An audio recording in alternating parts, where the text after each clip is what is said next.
Bom, primeiro, eu gosto muito desse assunto, e porque eu fui presidente da Comissão de Ética Médica do Hospital das Clínicas 6 anos, e sempre, boa tarde para todos aí, boa tarde, tem uma turma boa. Bom, eu fui presidente da Comissão de Ética, como eu falei, que cuida é uma relação com o CRM, né? Não é para avaliar a pesquisa, mas estava envolvido com problemas que às vezes aconteciam nas pesquisas também, que terminavam com denúncias conosco, né? Na comissão de ética. Me interessei e fui participar como membro também da nós chamávamos comissão, o certo seria comitê, mas nós chamávamos de comissão de ética em pesquisa do Hospital das Clínicas. Depois participei também durante muitos anos da Comissão de Ética em Pesquisa da Faculdade de Medicina, que agora voltou e fundiu só com o HC. Então é um assunto que me agrada, sempre estudei bastante a respeito. E quando convidado a dar essa aula, eu queria ter, né, e pesquisando indicações, eu conheci a professora Vasque Palferro,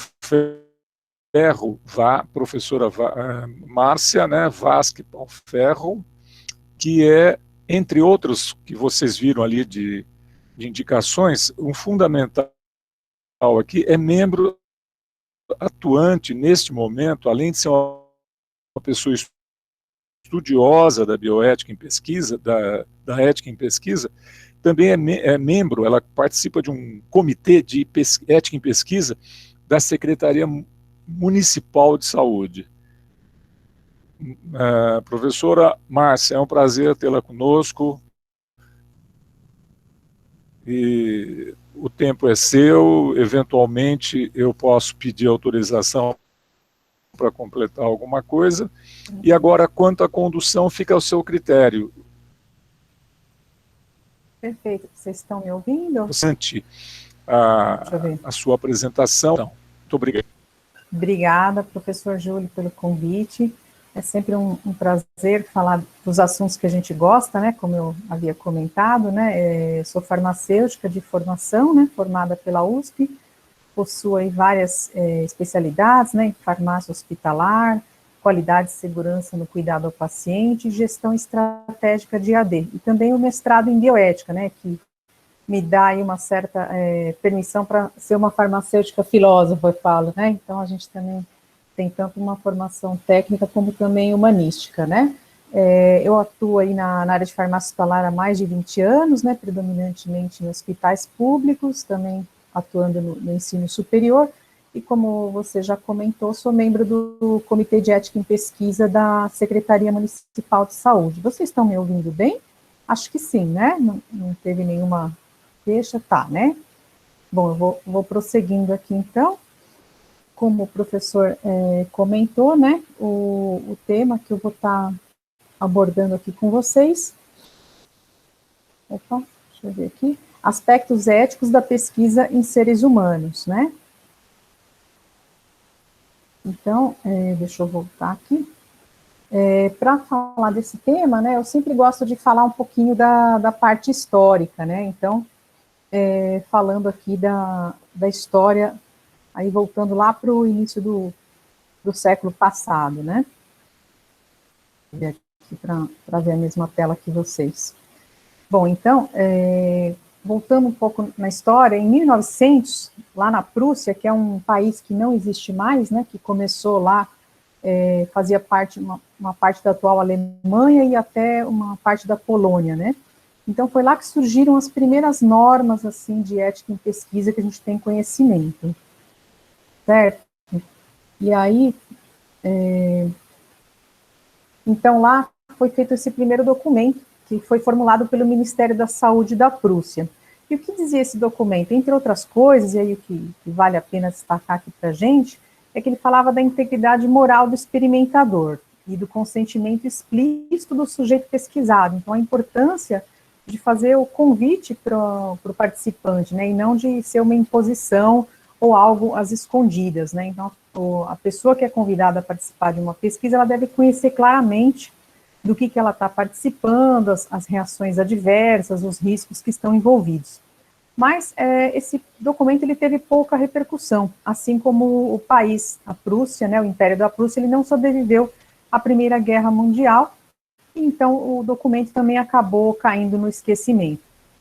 A segunda tentativa, né, que chamou atenção sobre o problema da ética em pesquisa, foi o chamado desastre de Lübeck, em 1930, esse já aconteceu na Alemanha, que era um país, então, em ascendência, né, com bastante destaque mundial, e aí estavam realizando um teste com a vacina BCG, que é a vacina para tuberculose.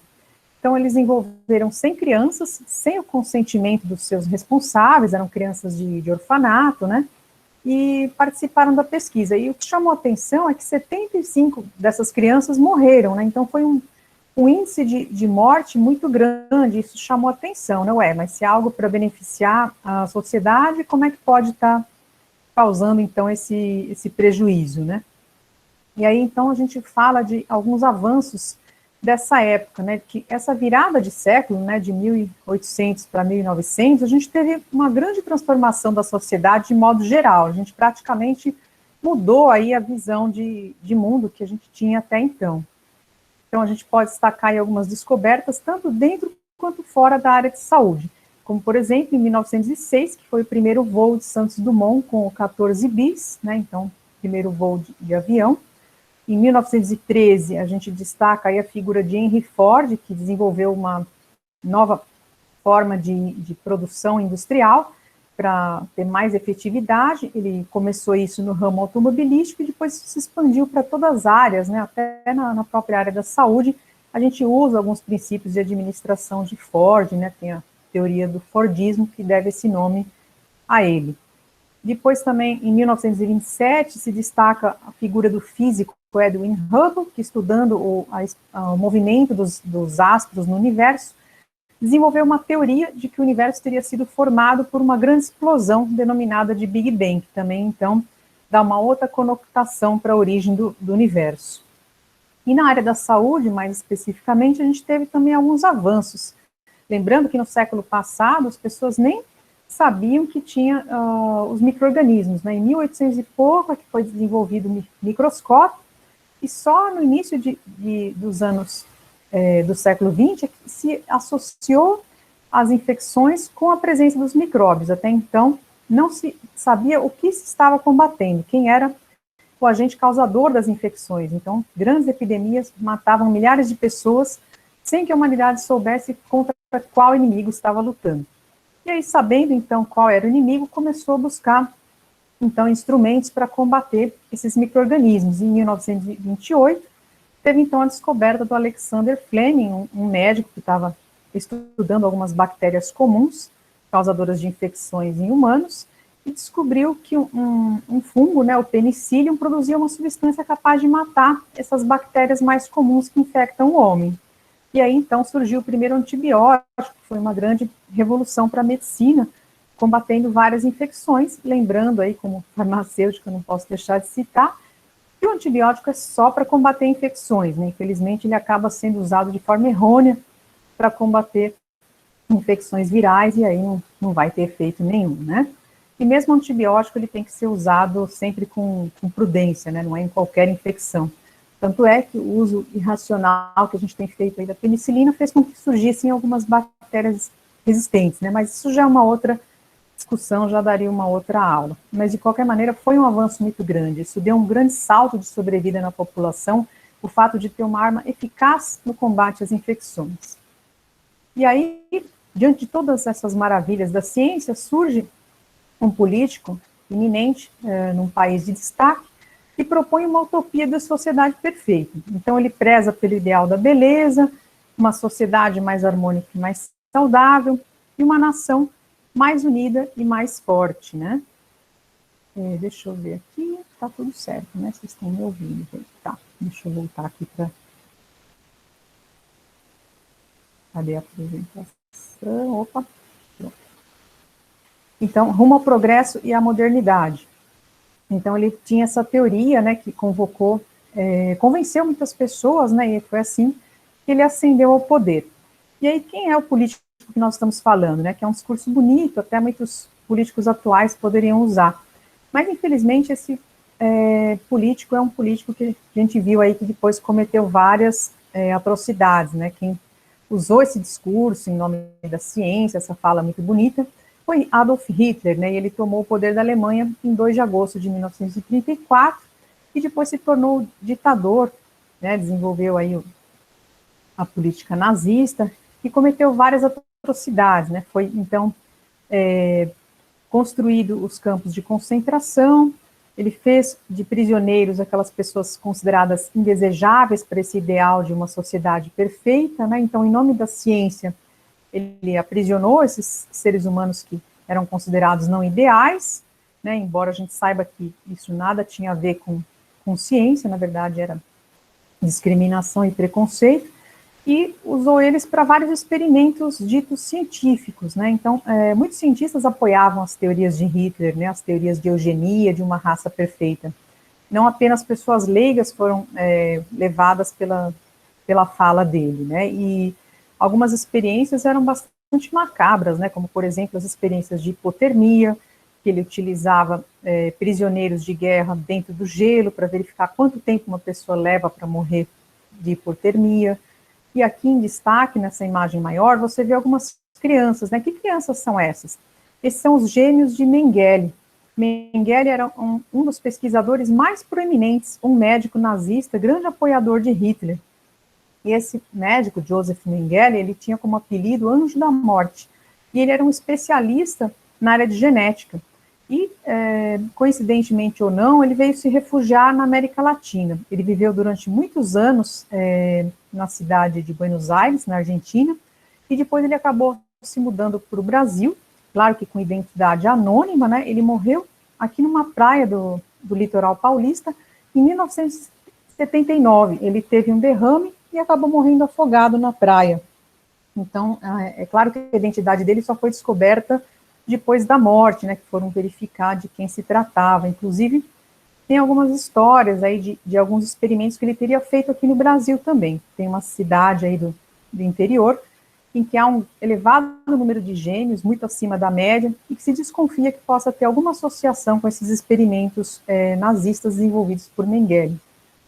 Né? E a gente sabe que a história ela é contada por aqueles que ganharam, né, que no caso da Segunda Guerra Mundial, quem ganhou a guerra foram os americanos e os aliados. E aí a gente não costuma falar tanto das atrocidades nazistas como falaria das atrocidades dos americanos, né? Então os americanos também fizeram coisas bastante ruins durante a guerra, né? Não foram só o lado perdedor, não foi só o lado perdedor que cometeu abusos, né? Então, em Hiroshima, né, os americanos testaram aí um artefato de guerra baseado na energia nuclear, né? Soltaram uma bomba nuclear como represália a um evento de Pearl Harbor, né, dos japoneses. Então, eles soltaram essa bomba no meio da cidade, em cima de hospitais, de igrejas, e mataram um monte de pessoas no dia 6 de agosto de 1945, exatamente às 8 horas e 16 minutos, né? Então, eles usaram um artefato de guerra bastante poderoso, aí, baseado também na ciência, no caso da energia nuclear. Bom, os nazistas, eles foram julgados, né? Foi feito um julgamento, montado um tribunal na cidade de Nuremberg, assim que a guerra acabou, em 1947, para julgar esses crimes, porque até então se tinha um ideal da ciência de que ela geralmente era uma coisa a favor da sociedade, que todo cientista era bom, mas aí se viu que os cientistas também podem praticar o mal, né? Em nome da ciência também pode-se cometer muitos abusos contra a sociedade, e aí foi feito esse tribunal para o julgamento desses crimes nazistas, né? Inclusive, é interessante que esses membros do partido nazista, eles eram tão convictos, né, de que eles realmente não tinham essa consciência moral de que eles cometeram erros. Para eles, tudo que eles fizeram era justificado dentro da moral deles, né? Tanto é que um dos comandantes do maior campo de concentração de Auschwitz, quando foi questionado acerca da morte dos prisioneiros, ele disse que ele não matou ninguém, ele apenas era o diretor de Auschwitz, né? Então eles não admitiam que estavam cometendo essas atrocidades, né? E assim, né, a ciência, ela acaba sendo usada, né, de várias formas. O conhecimento em si não é nem bom nem mal. Então, por exemplo, energia nuclear, nós não podemos dizer que a energia nuclear é ruim. Você pode construir uma bomba e matar milhares de pessoas, mas você também pode construir um aparelho de ressonância magnética e detectar aí um câncer numa região que não seria facilmente diagnosticada sem um procedimento mais invasivo, né? Então, você também pode fazer coisas boas com energia nuclear. Então, não é o conhecimento que é bom ou ruim.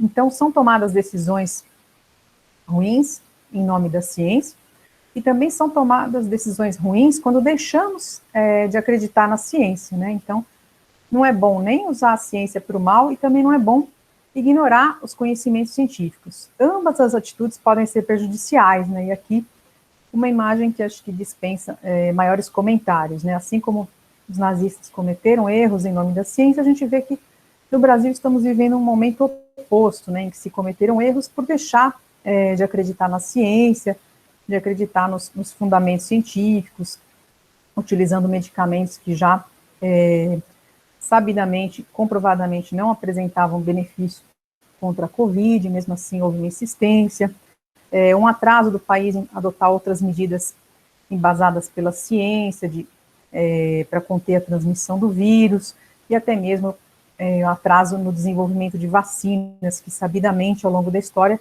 são a melhor forma de combater os vírus, né? Então, infelizmente, hoje a gente vive aí um momento também muito infeliz por ignorar a ciência. Então, a ciência ela tem que ser usada de forma ética, né? Infelizmente, nem sempre o é.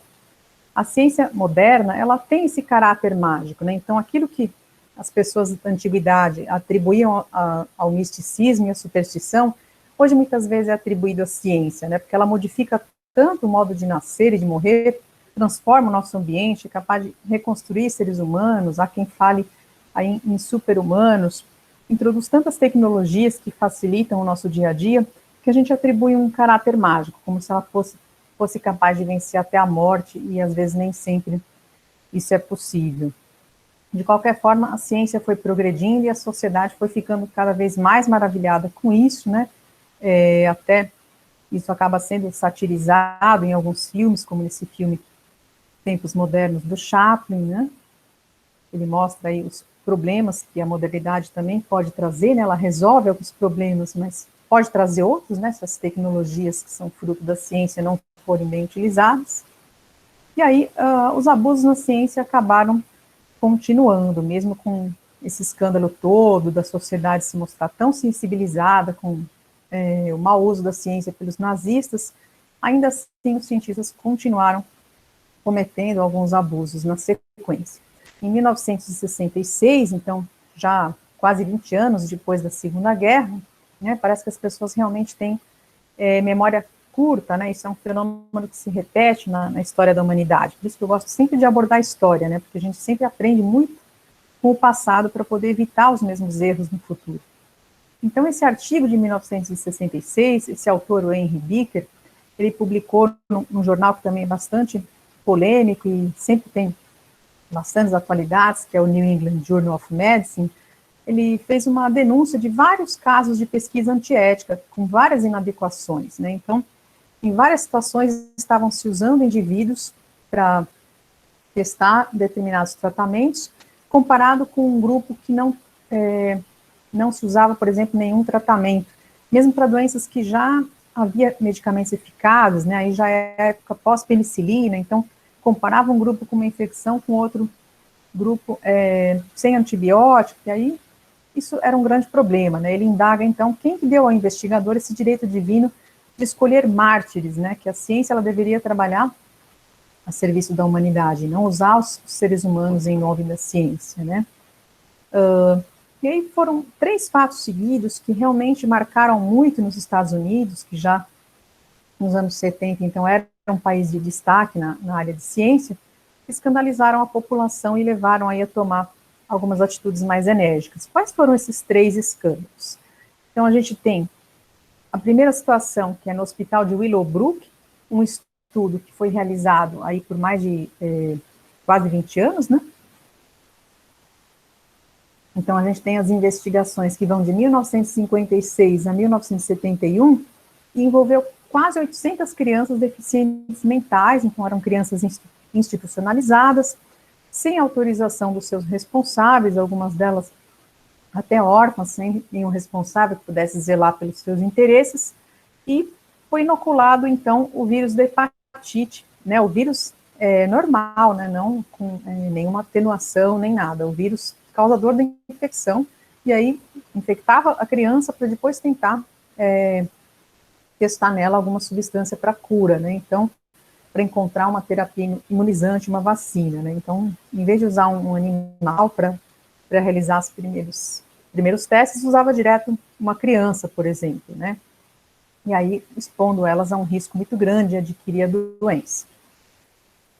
O segundo escândalo também que foi revelado é de 1963, que foi feito um teste em idosos usando células cancerosas. Então, eram injetadas essas células nos idosos, de novo, pessoas institucionalizadas, fragilizadas dentro de um asilo, sem qualquer consentimento. E também, mais uma vez, expondo esses indivíduos a riscos excessivos, sem realizar nenhum teste preliminar de laboratório, ou mesmo em cobaias animais, para saber se esse medicamento que eles estavam testando contra o câncer tinha algum grau de segurança que pudesse justificar a pesquisa, né? Então, nada disso foi feito, né? Simplesmente eles provocavam o câncer nessas pacientes para depois buscar uma terapia e combater a doença, né? Então, tudo isso expondo indivíduos a um risco totalmente desnecessário. Na verdade, eles provocavam uma doença em que não era doente, né? Então, eles nem estavam tratando de pessoas doentes, algo realmente muito antiético.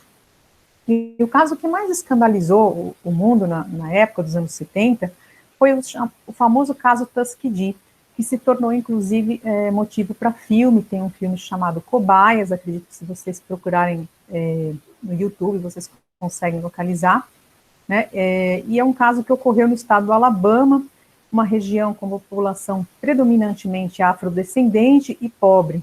E esse estudo durou 40 anos, né? Então ele começou na década de 30 e durou até 72. Na verdade, ele só foi interrompido porque ocorreu uma denúncia no jornal The New York Times a respeito do que estava acontecendo. Havia várias publicações já do estudo, ele já estava rolando há muito tempo. E no que consistia esse estudo de Tuskegee? Eles convocaram a população negra pobre, que era portadora de sífilis, e ao invés de tratarem dessas pessoas, eles simplesmente estavam observando a evolução natural da doença. Então, eles começaram a atender essas pessoas, eram pessoas bastante humildes e pouco esclarecidas, então eles achavam que estavam recebendo algum cuidado médico, algum tratamento, quando na verdade não. Só se estava fazendo aí uma descrição da doença, né? E aí, esse estudo ele durou 40 anos, né? Só foi interrompido mesmo por conta dessa denúncia. O que acontece? A gente acabou de falar aí da descoberta da penicilina, né? Ela foi descoberta em 1927, nos anos 40 ela já começou a ser produzida em escala industrial, e já se sabia que ela era eficaz contra várias doenças, inclusive a sífilis, né? A penicilina, a sulfa, são usadas para tratar a sífilis, né? E já estavam disponíveis, né? Já tinham sido testadas pela ciência. E mesmo sabendo que as pessoas estavam doentes, os médicos não estavam tratando essas pessoas, né? Então, realmente era um estudo extremamente antiético, né? Deixa eu ver aqui, que eu não consigo ver a tela de vocês junto, deixa eu ver se tem algum questionamento, alguma coisa. Acho que não, né? Acho que todo mundo está conseguindo acompanhar, né? Pelo que eu estou vendo aqui. Realmente é assustador, né? Estou vendo aqui que o pessoal está colocando uns comentários, né, a respeito do caso, realmente é bem macabro o que eles fizeram, né? E você vê, né, de novo, os cientistas usando a ciência, simplesmente ignorando o bem-estar dos pacientes que eles estavam tratando, né? Então, em meio a todo esse ambiente conturbado, né, esse contexto de grandes descobertas ao custo de sacrificar vidas humanas, né, aí surge essa proposta da bioética, né? Então, eles entenderam que precisava de um olhar ético maior, amplificado, não mais só contar com a ética médica ou a ética de cada categoria profissional. Então, a bioética ela veio com uma proposta multidisciplinar, de abordar os dilemas ou conflitos éticos, principalmente diante dos avanços da medicina, que era o que era mais gritante na época, mas que depois acabou se estendendo também para outras áreas. Hoje a gente usa a bioética para abordar problemas de qualquer conduta humana, qualquer conduta humana, qualquer ação de qualquer profissional, de alguma forma, ela vai afetar ou a vida de outros seres humanos ou até mesmo o ambiente. Então, todas as profissões, todas as atividades humanas, elas podem ser olhadas pelo olhar da bioética, né? E aí, então, o que seria a bioética? Ela é uma junção de dois radicais gregos, né, a palavra bios e etique, então significaria a ética da vida, a ética para todos os seres vivos, no caso. E o seu surgimento também foi um pouquinho polêmico, vamos dizer assim, né? Teve dois autores, praticamente simultaneamente, que propuseram esse termo, né? A primeira pessoa que teria usado a palavra foi Van Rensselaer Potter, que era um oncologista da Universidade de Wisconsin. Ele pensava na bioética como uma ponte, né? Ele estava palestrando para alguns residentes, alguns estudantes de medicina, assim como vocês, e falando da preocupação que ele tinha, né? Que já que o médico tem tanto conhecimento, ele precisa usar esse poder de ter esse conhecimento sempre para o bem, pensando não só nos impactos atuais, mas também nas gerações futuras, né? Então ele tinha uma ideia mais visionária da bioética, pensando em incorporar também outras áreas do conhecimento. O André Hellegres, ele era um médico da área de obstetrícia, e ele também pensou na bioética como uma disciplina combinando outras ciências e a ética para resolver predominantemente problemas médicos, né? Então, o André Hellegres, ele contou com o apoio do Instituto Georgetown. Então, ele tinha apoio financeiro, e esse seu conceito de bioética, vamos dizer assim, é o que teve maior repercussão nos primeiros anos, né? Ele fundou um instituto, conseguiu produzir enciclopédias sobre a bioética, e esse seu conceito predominou durante algum tempo. Hoje, a gente já tende mais a concordar com o conceito inicial de Potter, que ele vê a bioética como uma ciência multidisciplinar, fazendo realmente uma ponte entre conhecimentos humanos e outras ciências para o bem da humanidade. De qualquer forma, a conclusão que a gente pode extrair de todos esses exemplos que eu dei para vocês é que realmente a ciência ela precisa de diretrizes, né? Não dá para a gente simplesmente acreditar que porque algum conhecimento é trazido pela ciência, aquele necessariamente vai ser bem utilizado, né? Eu dei vários exemplos de mau uso dos conhecimentos científicos. Então, aqui eu mostro uma cena, né, do Museu de Cera de Londres, que nos dá uma ideia do que é o cientista, né? O cientista, geralmente, ele está tão envolvido com o seu objeto de estudo, que ele perde um pouco essa noção do todo, ou mesmo das consequências, do que aquele conhecimento pode gerar para a sociedade, né? Então, é importante que o olhar sobre um novo conhecimento científico nunca fique restrito a uma única categoria profissional, porque a mesma categoria, ela tende a pensar da mesma forma. Então, se um trabalho de pesquisa for olhado pelos seus pares, dificilmente ele vai conseguir identificar alguma coisa de errado. É importante que seja olhado por pessoas de outras áreas também. E aí, como disse o filósofo contemporâneo Edgar Morin, que o mesmo conhecimento que liberta e leva ao desenvolvimento também pode ser aquele que subjuga e aniquila a humanidade, como a gente viu aí durante a Segunda Guerra Mundial, por exemplo, né, os experimentos nazistas, a própria bomba nuclear. Ninguém está mais desarmado para pensar a sua ciência do que o próprio cientista. Então, a ciência ela precisa vir acompanhada dessa reflexão. Ela deve envolver toda a sociedade, né? Porque se ela é para beneficiar a sociedade, é justo que a sociedade participe dela de forma mais ativa. E aí foram surgindo outras diretrizes, né? Não apenas o Código de Nuremberg, como também de outras associações. Então, por exemplo, a gente tem a Declaração de Helsinki, que é da Associação Médica Mundial. A primeira versão ela foi escrita numa reunião durante na cidade de Helsinki, em 1964, né? E aí ficou conhecida com esse nome, mesmo as outras reuniões sendo realizadas em outros lugares, esse nome se consagrou. E uma coisa que eles destacam, né? Ela foi escrita inicialmente pensando no público médico, mas é claro que isso serve para outros profissionais da saúde.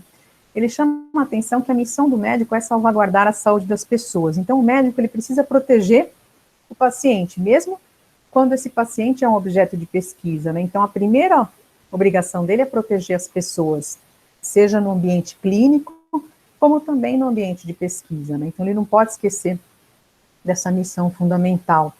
Eu gostaria também de alertar que o Brasil, ele concordou com as declarações de Helsinki, porém, a última versão, a de 2013, o Brasil tem algumas ressalvas, né? Então, é uma versão que nós não reconhecemos, porque nós percebemos que ao longo do tempo houve alguma pressão aí por parte das indústrias, principalmente da indústria farmacêutica, e hoje a declaração ela dá direito a alguma certa interpretação, dá margem a alguns riscos que no nosso entendimento é inadequado, como por exemplo a questão do placebo, né?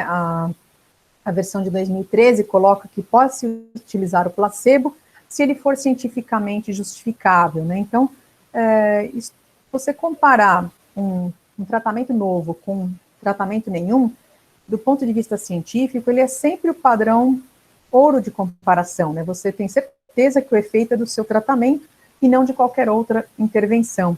Mas não se admite atualmente esse tipo de estudo quando é uma doença que reconhecidamente já tem um tratamento eficaz. Senão a gente vai ter quantos casos escandalosos que nem o de Tuskegee poderão se repetir. Então a gente entende que essa nova versão de Helsinki, ela dá margem a uma certa interpretação e por isso a gente não reconhece.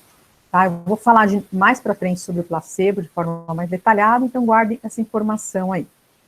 E o relatório Belmont também é um documento importante. Esse foi escrito nos Estados Unidos justamente depois daqueles 3 escândalos do Hospital de Doenças Crônicas Judeu com os idosos, daquele hospital que fez o experimento da hepatite com as crianças e principalmente do caso Tuskegee. Então, depois desses 3 escândalos, em 1974, o presidente convocou uma comissão para a proteção de sujeitos humanos e pesquisas biomédicas e comportamentais, e essa comissão ficou 4 anos discutindo. Em 78, eles divulgaram esse relatório, que serve também de base para várias diretrizes internacionais e nacionais de ética em pesquisa até hoje, né? Interessante que vocês depois procurem esse documento na internet, vocês conseguem achá-lo aí com relativa facilidade, acho que já tem várias versões em português também, né? E ele preconiza alguns princípios éticos básicos, né, que a gente vai explicar mais adiante. Então, ele preconiza alguns princípios para justamente respeitar a dignidade dessas pessoas que são usadas nas pesquisas. Outra diretriz importante que eu gostaria de chamar a atenção é uma diretriz escrita pela Organização Mundial de Saúde, né, e pelo Conselho das Organizações Internacionais de Ciências Médicas. Então, essa diretriz, ela preconiza algum alinhamento para a ética internacional, porque não basta um país ter diretrizes bastante rígidas, e aí o pesquisador foge do seu país para fazer uma pesquisa em outro lugar que não tem norma nenhuma, que dá brecha a ele fazer algum uso abusivo aí de seres humanos. Então, ele preconiza regras para respeitar justamente essa vulnerabilidade dos países mais pobres, que se você vai fazer uma pesquisa num país pobre, o benefício tem que ser direto para aquela população, né? Ela não pode ser explorada indevidamente. Então, existe tanto a vulnerabilidade dos indivíduos, quanto também a vulnerabilidade dos países, que às vezes não dispõem de tecnologias e recursos médicos, por exemplo. E aqui no Brasil, a primeira resolução, assim, que realmente começou a dar diretrizes para as pesquisas, nortear melhor a pesquisa com seres humanos aqui no Brasil, é a resolução do Conselho Nacional de Saúde de 1996, a resolução de número 196. Né? Então, muita gente às vezes se pergunta, mas por que uma norma nacional? Né? Você já tem tantos organismos internacionais aí de renome que eu citei que podem fazer muito bem esse papel, né? Por quê? Acontece que o Brasil é um país de dimensões continentais com problemas tão grandes quanto, né? Então, a gente tem uma desigualdade social muito grande, a gente tem populações com peculiaridades culturais também, como, por exemplo, as populações indígenas, que você não pode abordar da mesma forma que você aborda uma pessoa que já está dentro da nossa cultura. Então, existia uma necessidade de uma norma própria que respeitasse essa diversidade e essas peculiaridades da população brasileira. Por exemplo, também, a questão da remuneração. Aqui no Brasil não se admite que a pessoa seja remunerada para participar de pesquisa. Isso é moralmente aceito em outros países, como até no próprio Estados Unidos. aqui se entende que isso viraria uma forma de emprego, e a pessoa se sujeitaria a participar de estudos onde ela iria estar exposta a riscos excessivos somente em troca de algum dinheiro para sobrevivência. Então, a norma brasileira, ela preconiza algumas regras justamente para atender às vulnerabilidades do nosso país.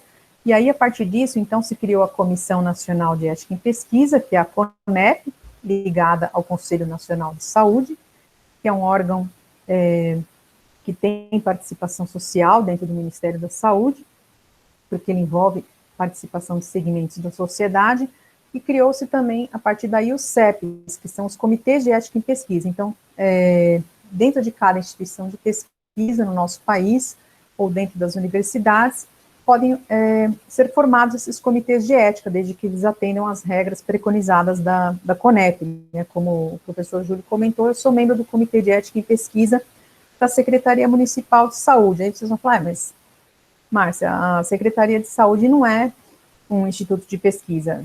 É verdade, ela não tem essa função de pesquisa, né? Ela, muito pelo contrário, a sua função é assistencial, né? É justamente organizar os serviços do SUS dentro do município. Mas o que acontece?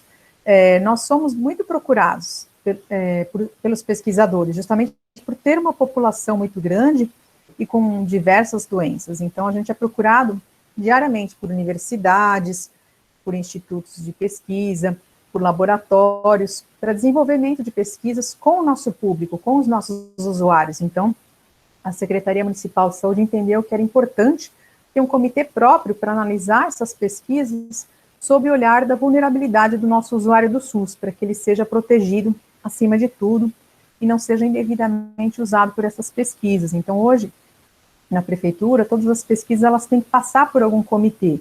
Existem alguns hospitais maiores dentro da secretaria que possuem seus próprios comitês, como o Hospital Servidor Público Municipal, o Hospital Municipal Carmino Carico, do Tatuapé, mas boa parte das unidades, as unidades básicas de saúde, ou mesmo alguns hospitais menores, eles não possuem um comitê. Então, nesse caso, o estudo tem que passar pelo Comitê de Ética da Secretaria Municipal de Saúde. Então, nenhuma pesquisa pode ser realizada dentro das unidades da Prefeitura de São Paulo sem que passe por esses comitês. Mesmo que ela tenha aprovação prévia do comitê do próprio Instituto de Pesquisa. Imagine vocês mesmos, por exemplo, no futuro, quiserem desenvolver uma pesquisa dentro de um hospital da prefeitura e contam já com a autorização do Comitê de Ética em Pesquisa da Faculdade de Medicina da USP. Mesmo assim, é necessário que tenha esse olhar do nosso comitê. Por quê? Porque a nossa instituição ela vai ser coparticipante desse estudo, então ela precisa olhar também zelando pelo nosso usuário. Então tem que haver essa aprovação conjunta.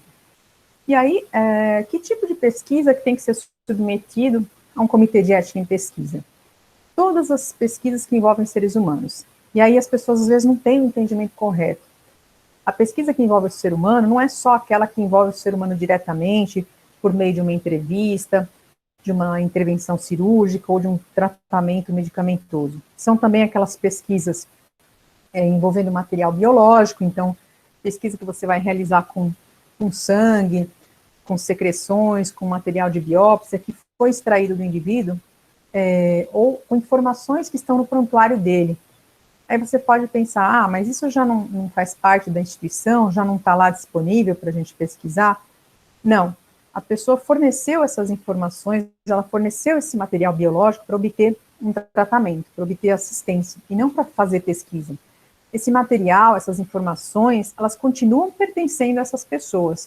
Elas simplesmente estão sob a guarda de uma instituição que lhe atendeu e, na base da confiança, ele forneceu essas informações, esse material. Então, esse material não pode ser usado simplesmente sem pedir autorização desses indivíduos, sem fazer um projeto de pesquisa, sem que isso seja avaliado por um comitê de ética em pesquisa. Existem exceções em que não é possível conseguir a permissão do participante, mas essas exceções, elas têm que ser aprovadas pelo Comitê de Ética em Pesquisa. Então, essas exceções têm que ser muito bem avaliadas, quais são os riscos e os benefícios. A regra é sempre passar pelo Comitê de Ética, e em algumas vezes se abre mão do consentimento do indivíduo, outras vezes não. A cada nova pesquisa, você precisa solicitar o consentimento. O principal é saber que seja uma pesquisa que envolve a pessoa diretamente ou que usa suas informações, tem que passar pelo comitê, seja uma pesquisa de entrevista, de coleta de dados, mesmo uma entrevista ela pode causar danos, né? Ela pode trazer à tona sentimentos desagradáveis, enfim, ela pode expor a pessoa a uma situação ruim. Então, todo tipo de pesquisa que envolve as pessoas, ela precisa ter esse olhar multidisciplinar, como eu já falei, não pode ser olhada só pelo cientista, precisa desse olhar multidisciplinar, desse comitê que é formado por integrantes de várias formações, não pode ser de uma única categoria profissional. O comitê de ética ele tem que ter representantes da área de saúde, da área de humanas, da área de exatas. Então, ele precisa ser muito multidisciplinar para que seja representativo. Ele tem que ter, inclusive, representantes da população, né? Pessoas leigas, pessoas que possam ter as doenças que estão sendo tratadas ali. E aí, essa norma 196 de 1996, ela ficou em vigor bastante tempo. Atualmente, ela foi substituída pela norma 466. Então, prevalece essa necessidade de ter os comitês de ética em pesquisa, de avaliar todas essas pesquisas, sejam elas diretas ou indiretas, mas ele introduziu algumas novidades, porque ao longo do tempo, é claro, que as pesquisas foram evoluindo, foram surgindo outras questões que foram, então, incorporadas na legislação atual, como, por exemplo, a questão do assentimento livre e esclarecido. Na resolução anterior, a 196, a gente exigia que houvesse o consentimento do participante.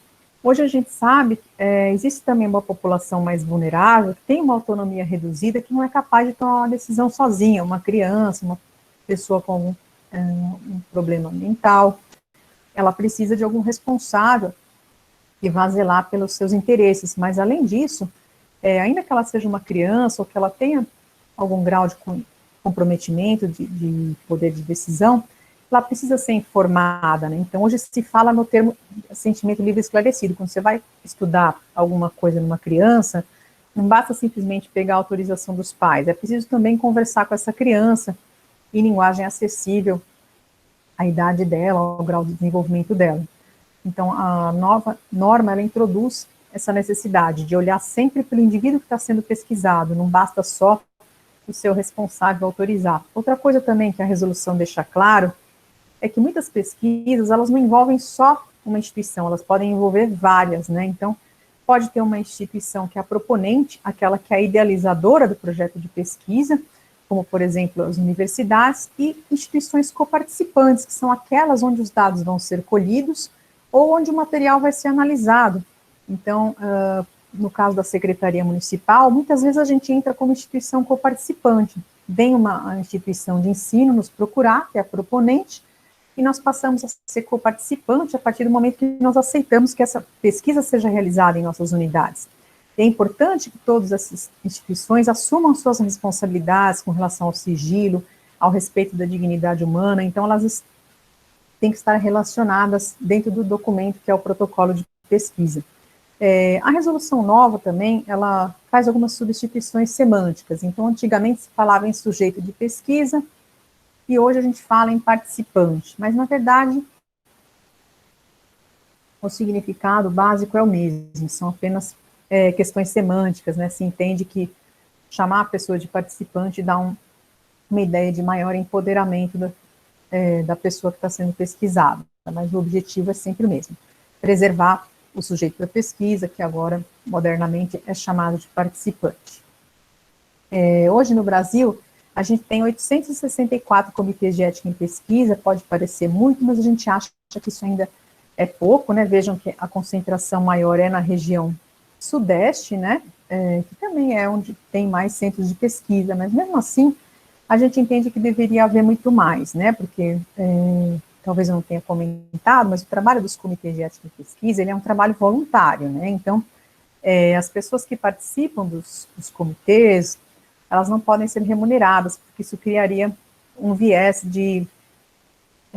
que daria margem também à pessoa querer, por exemplo, analisar mais projetos para ganhar mais, então poderia criar um desvio de interesses. Então, para evitar isso, o comitê ele não pode ser remunerado. A instituição ela tem que oferecer condições de funcionamento desse comitê, tem que liberar o funcionário para participar das reuniões, das atividades, né, sem prejudicar a sua remuneração, mas ele não pode ser especificamente remunerado para exercer essa função, tá? Então, é uma atividade voluntária e uma atividade formiguinha, né? 864 CEPs para analisar todos os projetos é pouco, né? E a gente também não tem pernas para fiscalizar todos esses projetos, porque uma coisa é o pesquisador apresentar um projeto que vai ser submetido ao CEP, outra coisa é ter certeza de que realmente ele está fazendo aquilo que deveria ser feito, né? Muitas vezes o CEP acaba dependendo de denúncias, que ele não tem pernas para fiscalizar essas pesquisas, né? O máximo que ele consegue é exigir alguns relatórios periódicos, mas fica difícil do Comitê de Ética averiguar em loco o que está acontecendo. Bem, de qualquer maneira, a pesquisa hoje no Brasil, muita gente acaba achando que isso é uma burocracia, mas na verdade é uma forma de garantir a integridade dos participantes, para evitar que sejam cometidos abusos como esses que eu citei. E para isso, o que acontece? O Comitê de Ética em Pesquisa ele tem que ter pleno conhecimento do que realmente vai ser realizado. Então, ele precisa de alguns documentos, como, por exemplo, a folha de rosto, que é um documento preenchido online, na plataforma Brasil, vou falar mais dessa plataforma nos próximos slides. Ali vai constar os dados da pesquisa, o título, as palavras-chave, os objetivos, o nome dos pesquisadores, as instituições de pesquisa envolvidas, as participantes, as proponentes, o projeto de pesquisa em si, com todo o seu projeto totalmente descrito, não pode ser um resumo, né? Então, tem gente que pensa assim, mas por que eu preciso mandar tudo para o comitê de ética, né? A gente só pode analisar o que vai ser feito e se tornar corresponsável por aquela pesquisa, a gente entender exatamente o que está sendo realizado, né? Então, a pesquisa tem que me apresentar antecedentes. O que são esses antecedentes? Estudos prévios que sinalizem, que justifiquem a necessidade de fazer aquele novo estudo, de que há uma chance de benefício com aquela tecnologia ou com aquele conhecimento de que se quer buscar, e que realmente é necessário de seres humanos para isso. Então, esses antecedentes, essas justificativas, elas são importantes. Os objetivos do estudo precisam estar claros, né? Então, o que exatamente você quer saber? E qual a metodologia que você vai usar para isso? O comitê de ética, ele não vai avaliar o mérito científico daquela metodologia, mas ele vai avaliar se minimamente aquela metodologia atende o objetivo, se ela responde à pergunta daquela pesquisa. Por quê? Porque uma pesquisa com metodologia inadequada, ela também é antiética. Você está usando seres humanos, recursos, muitas vezes recursos públicos, porque boa parte das pesquisas também são financiadas por agentes de fomento, e mesmo que não o sejam, de alguma forma a sociedade paga por essa pesquisa, quando se lança um produto novo no mercado. Então, esse custo precisa ser muito bem justificado, né? Senão você está usando seres humanos, você está expondo a sociedade a um risco desnecessário. Então, se não há metodologia adequada, a pesquisa é antiética per se, né? Ele pode usar a tecnologia A ou B, desde que ele responda aquela pergunta, né?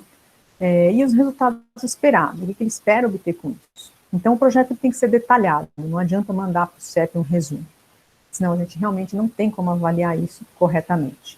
O orçamento, todo estudo pressupõe algum gasto, minimamente, com combustível, com material gráfico, e esse orçamento ele tem que estar descrito. No caso do nosso Comitê de Ética em Pesquisa da Secretaria da Saúde, a nossa grande preocupação é saber se o pesquisador ele dispõe de recursos próprios ou de algum agente de patrocínio. Por quê? Porque o SUS ele é para prestar assistência. Então, nós não podemos usar a estrutura do SUS para gastos com pesquisa. O pesquisador ele tem que ter orçamento próprio para financiar aquele novo produto ou aqueles testes adicionais que ele vai precisar submeter os sujeitos e que não estavam previstos no orçamento porque não faziam parte da assistência. Então, o orçamento ele tem que estar descrito. O orçamento também é uma questão ética, né? E, por exemplo, uma pesquisa com um novo medicamento, seja no SUS ou onde for, a pesquisa, a pessoa não pode pagar pelo tratamento. O pesquisador que tem que garantir esse tratamento. Tá?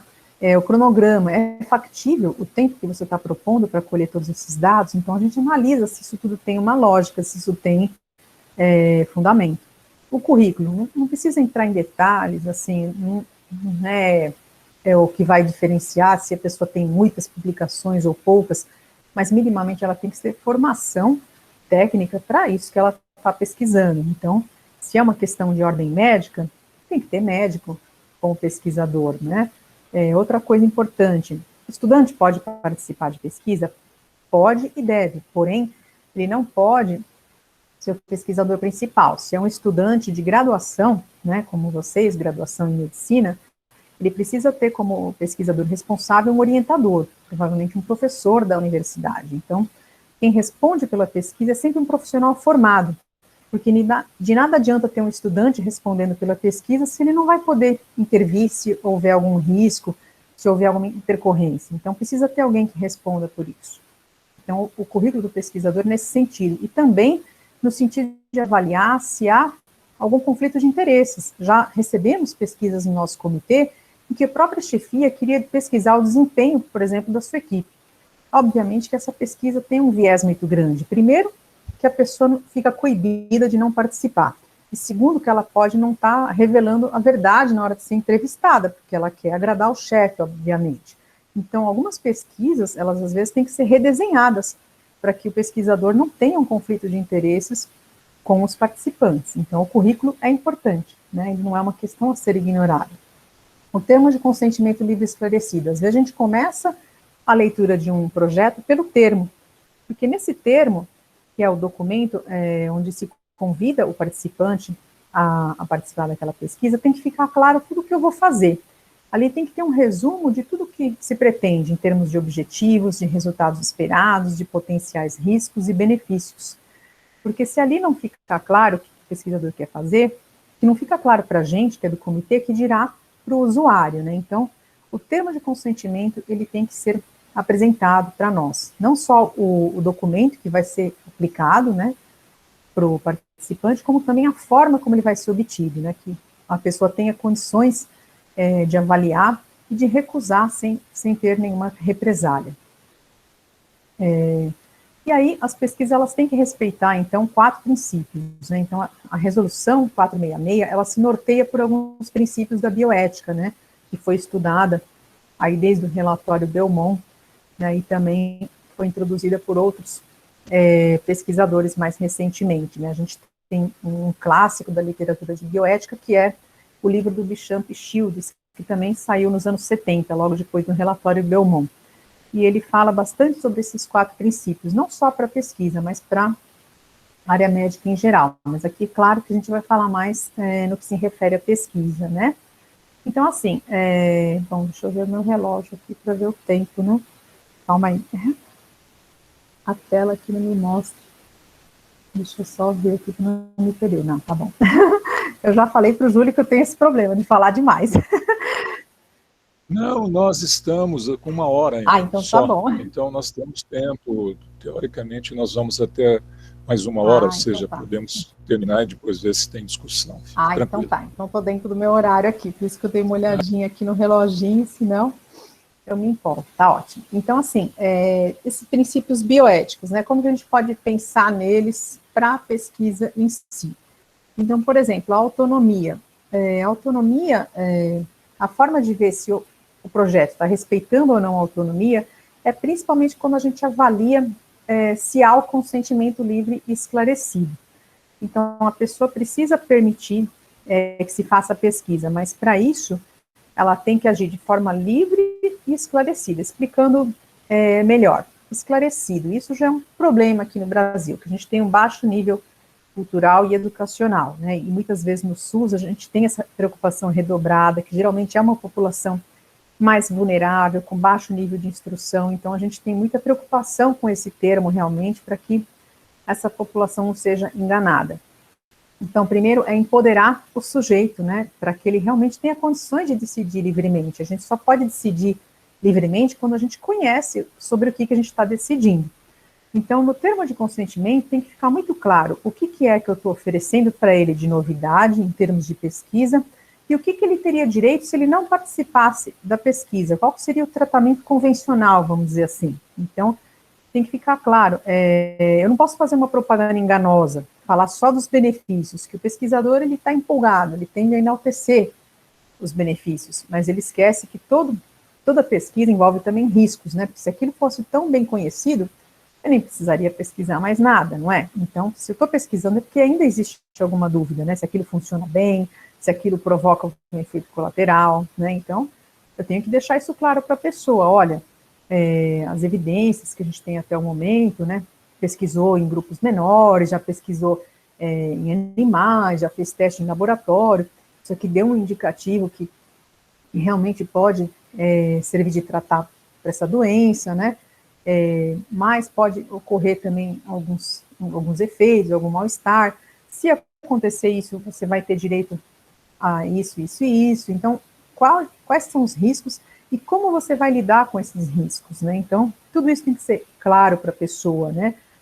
Eu me lembro quando eu participava de um outro comitê de ética em pesquisa, na época eu trabalhava lá no Servidor Público Municipal de São Paulo, e a gente recebeu uma pesquisa, era de um produto cosmético até, né, assim, tá entre o cosmético e o farmacológico, né, às vezes é aquela questão de quando é uma concentração maior, você considera remédio, quando é menor, você considera cosmético, né, mas de qualquer maneira, era para remover aquelas manchas no rosto, que geralmente algumas mulheres desenvolvem durante a gestação, né, principalmente na região dos olhos e tal, era um produto para tratar essas manchas, né, e aí quase sempre que tem produto farmacológico, sempre acabam passando mesmo para o farmacêutico, né, então a gente acaba participando bastante, principalmente quando é estudo de medicamento, dessa análise dos projetos de pesquisa, não que a gente não participe de outros, né, mas na área de farmácia, com certeza a gente acaba sendo mais solicitado.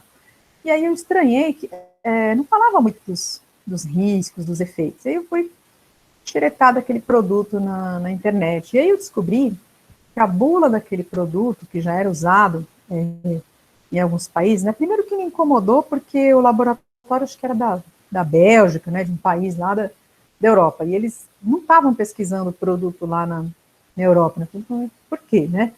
Aí eles puseram uma justificativa, é que isso aí acontece mais em países tropicais, né, porque aqui não tem muito sol e tal, e tal, e tal.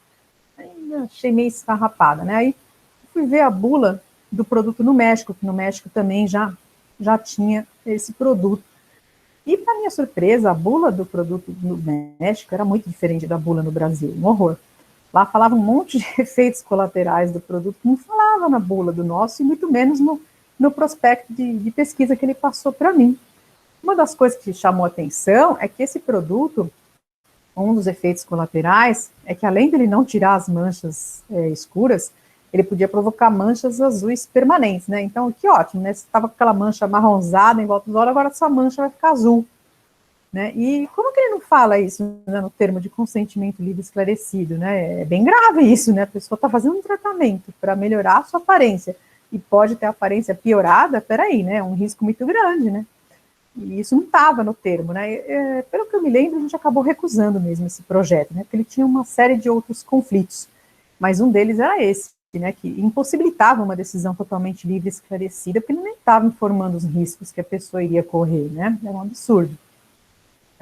E aí, beneficência. Beneficência é quando você tem a ponderação dos riscos e benefícios. Eu falo assim, que se o seu estudo, você quer lançar um produto novo no mercado, para pesquisar um novo medicamento, etc., e ele não tem nenhum possível benefício maior do que o que já está no mercado, esquece que você está gastando dinheiro à toa, né? Então, no mínimo, ele tem que ser tão bom quanto o que já existe, né? Ah, não, ele é muito pior, ele tem muito mais riscos, e mesmo assim você está querendo pesquisar, você está achando que a gente é o quê, né? Então, não, né? Então, por isso que os antecedentes da pesquisa são importantes, né? Então, quando você vai pesquisar um medicamento, o projeto, ele é um calhamaço enorme. Por quê? Porque ele tem que me apresentar um prospecto, um resumo de todos os estudos prévios. E quando eu falo de todos, é de todos mesmo. Desde os estudos de bancada, os estudos com animais e os estudos com seres humanos. Tudo que já foi estudado daquele medicamento. Ah, mas é um medicamento que já está no mercado, professora, né? Mas a gente quer dar uma nova indicação, então. Eu preciso de tudo isso de novo, porque eu tenho que avaliar se para essa nova indicação é plausível esse risco, se esse benefício é aceitável ou não. Então, não tem desculpa, né? E tem pesquisador que não entende, fica mandando para a gente só a bula. Não, a bula eu reconheço, né? Eu não sou analfabeta, eu sei procurar isso na internet. Eu preciso que você me mande o dossiê dessa substância que você quer pesquisar. E é difícil, viu? Às vezes a pessoa não entende, não. Mas é isso que a gente precisa. Por quê? Eu vou te contar também mais uma história aí da beneficência, risco e benefício. Muita gente fica achando, por exemplo, não pode pesquisar com animal e tal, né? Ah, não, onde já se viu, né, testar remédio em animal. Então, o problema é o seguinte, pode ser que daqui a algum tempo vão chamar nossa sociedade bárbara, né, que usava animais para pesquisa. Eu até torço que realmente a gente não precise usar mais animais, mas no momento isso não é possível. Algumas reações, alguns riscos, eles não podem ser aferidos em bancada de laboratório. A gente precisa testar em animais. E aí, aquele escândalo do Beagle, que teve alguns anos atrás, talvez vocês não se lembrem. Por que usa tanto Beagle, professora? Mas ele é tão bonitinho. Ah, então se fosse um bichinho feio, uma cobra, um rato, tudo bem, né? Agora o Beagle, porque é fofinho, não pode? Não, então, o problema é o seguinte, por que usa o Beagle? Porque ele é um animal mais estudado e mais comparado ao ser humano. Então, se a gente for usar outro tipo de animal, a gente vai ter que gastar um número de animais muito maior.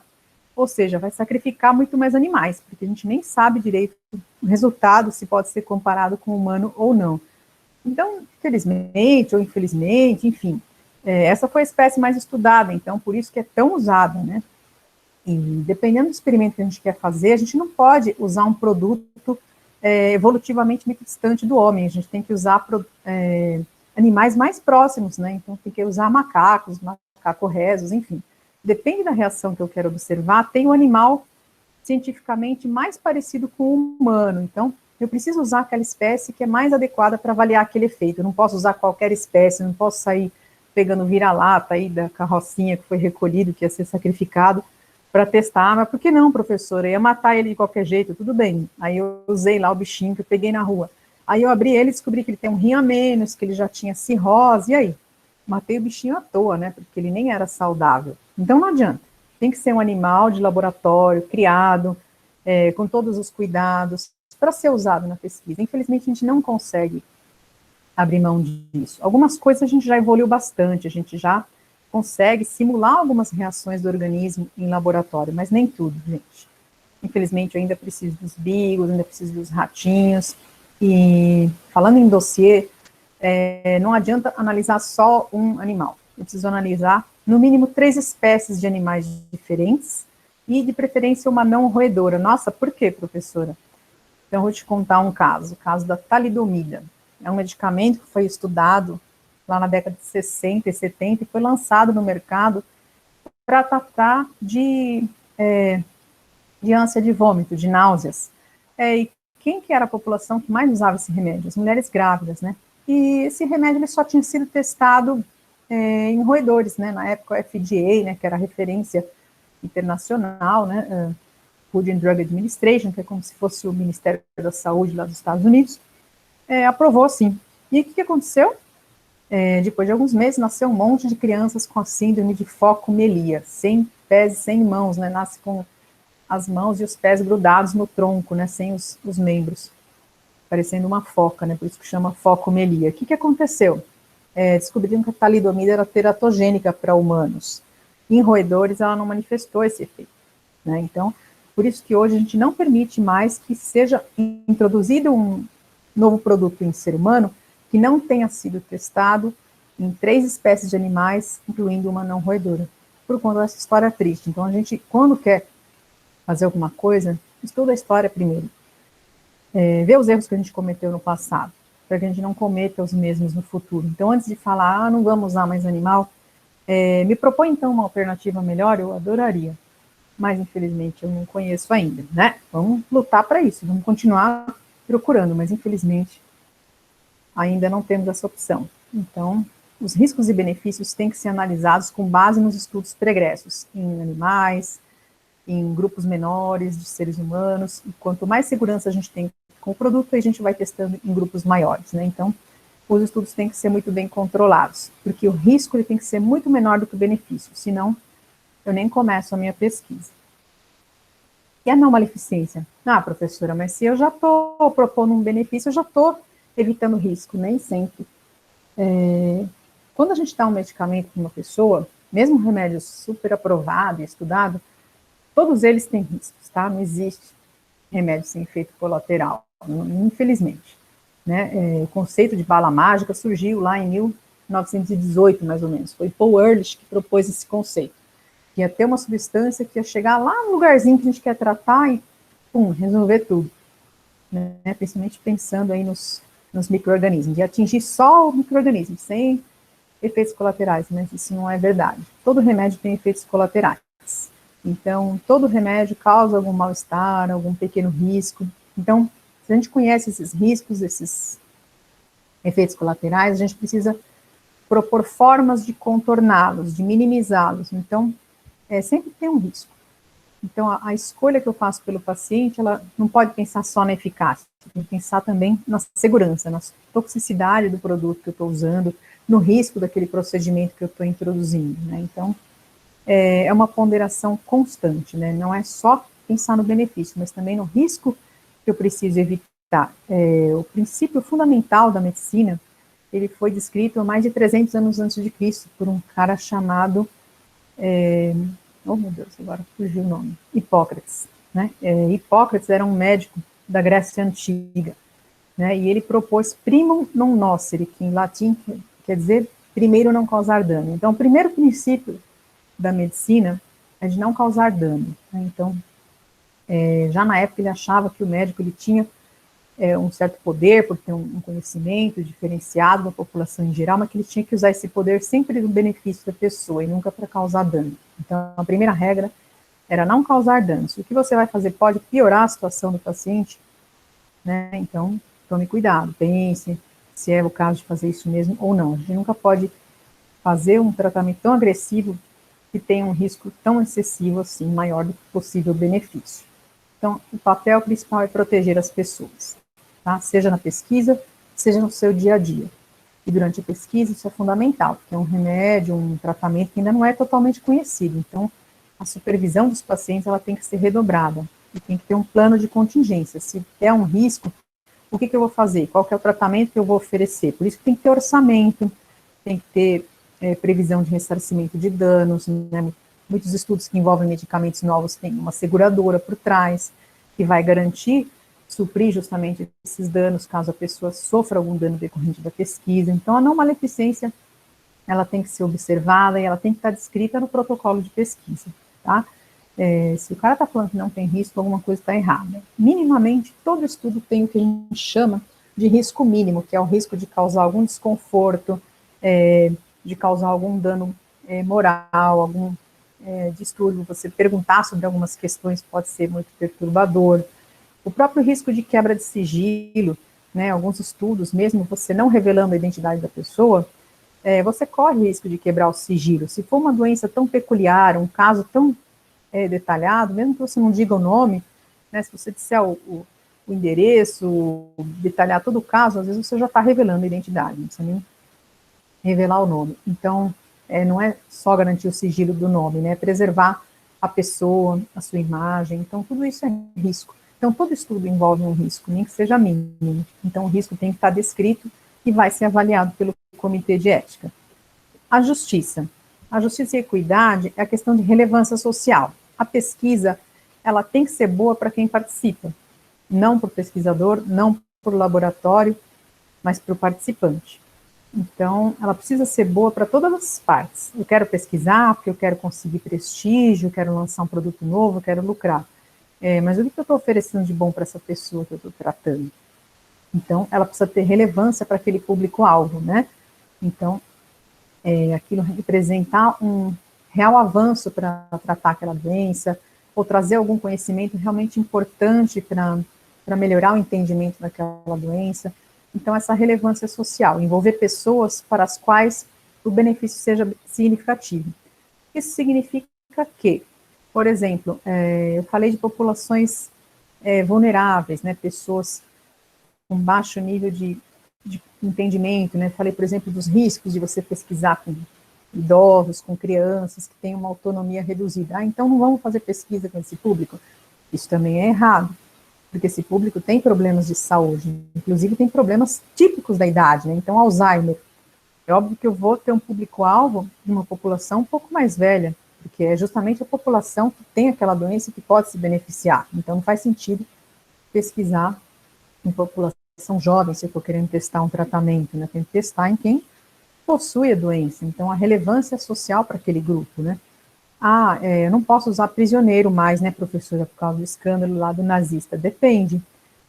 Se você quer fazer um estudo social, você quer saber o que levou a pessoa a se tornar um traficante, vai adiantar fazer com quem não é traficante? Não. Como é que eu vou saber que o cara é traficante, professora? Tem que ver quem foi preso por conta de tráfico, né? Não dá para sair na boca de fumo perguntando que você vai acabar sendo morto, né? Então, dá para fazer pesquisa com prisioneiro? Dá.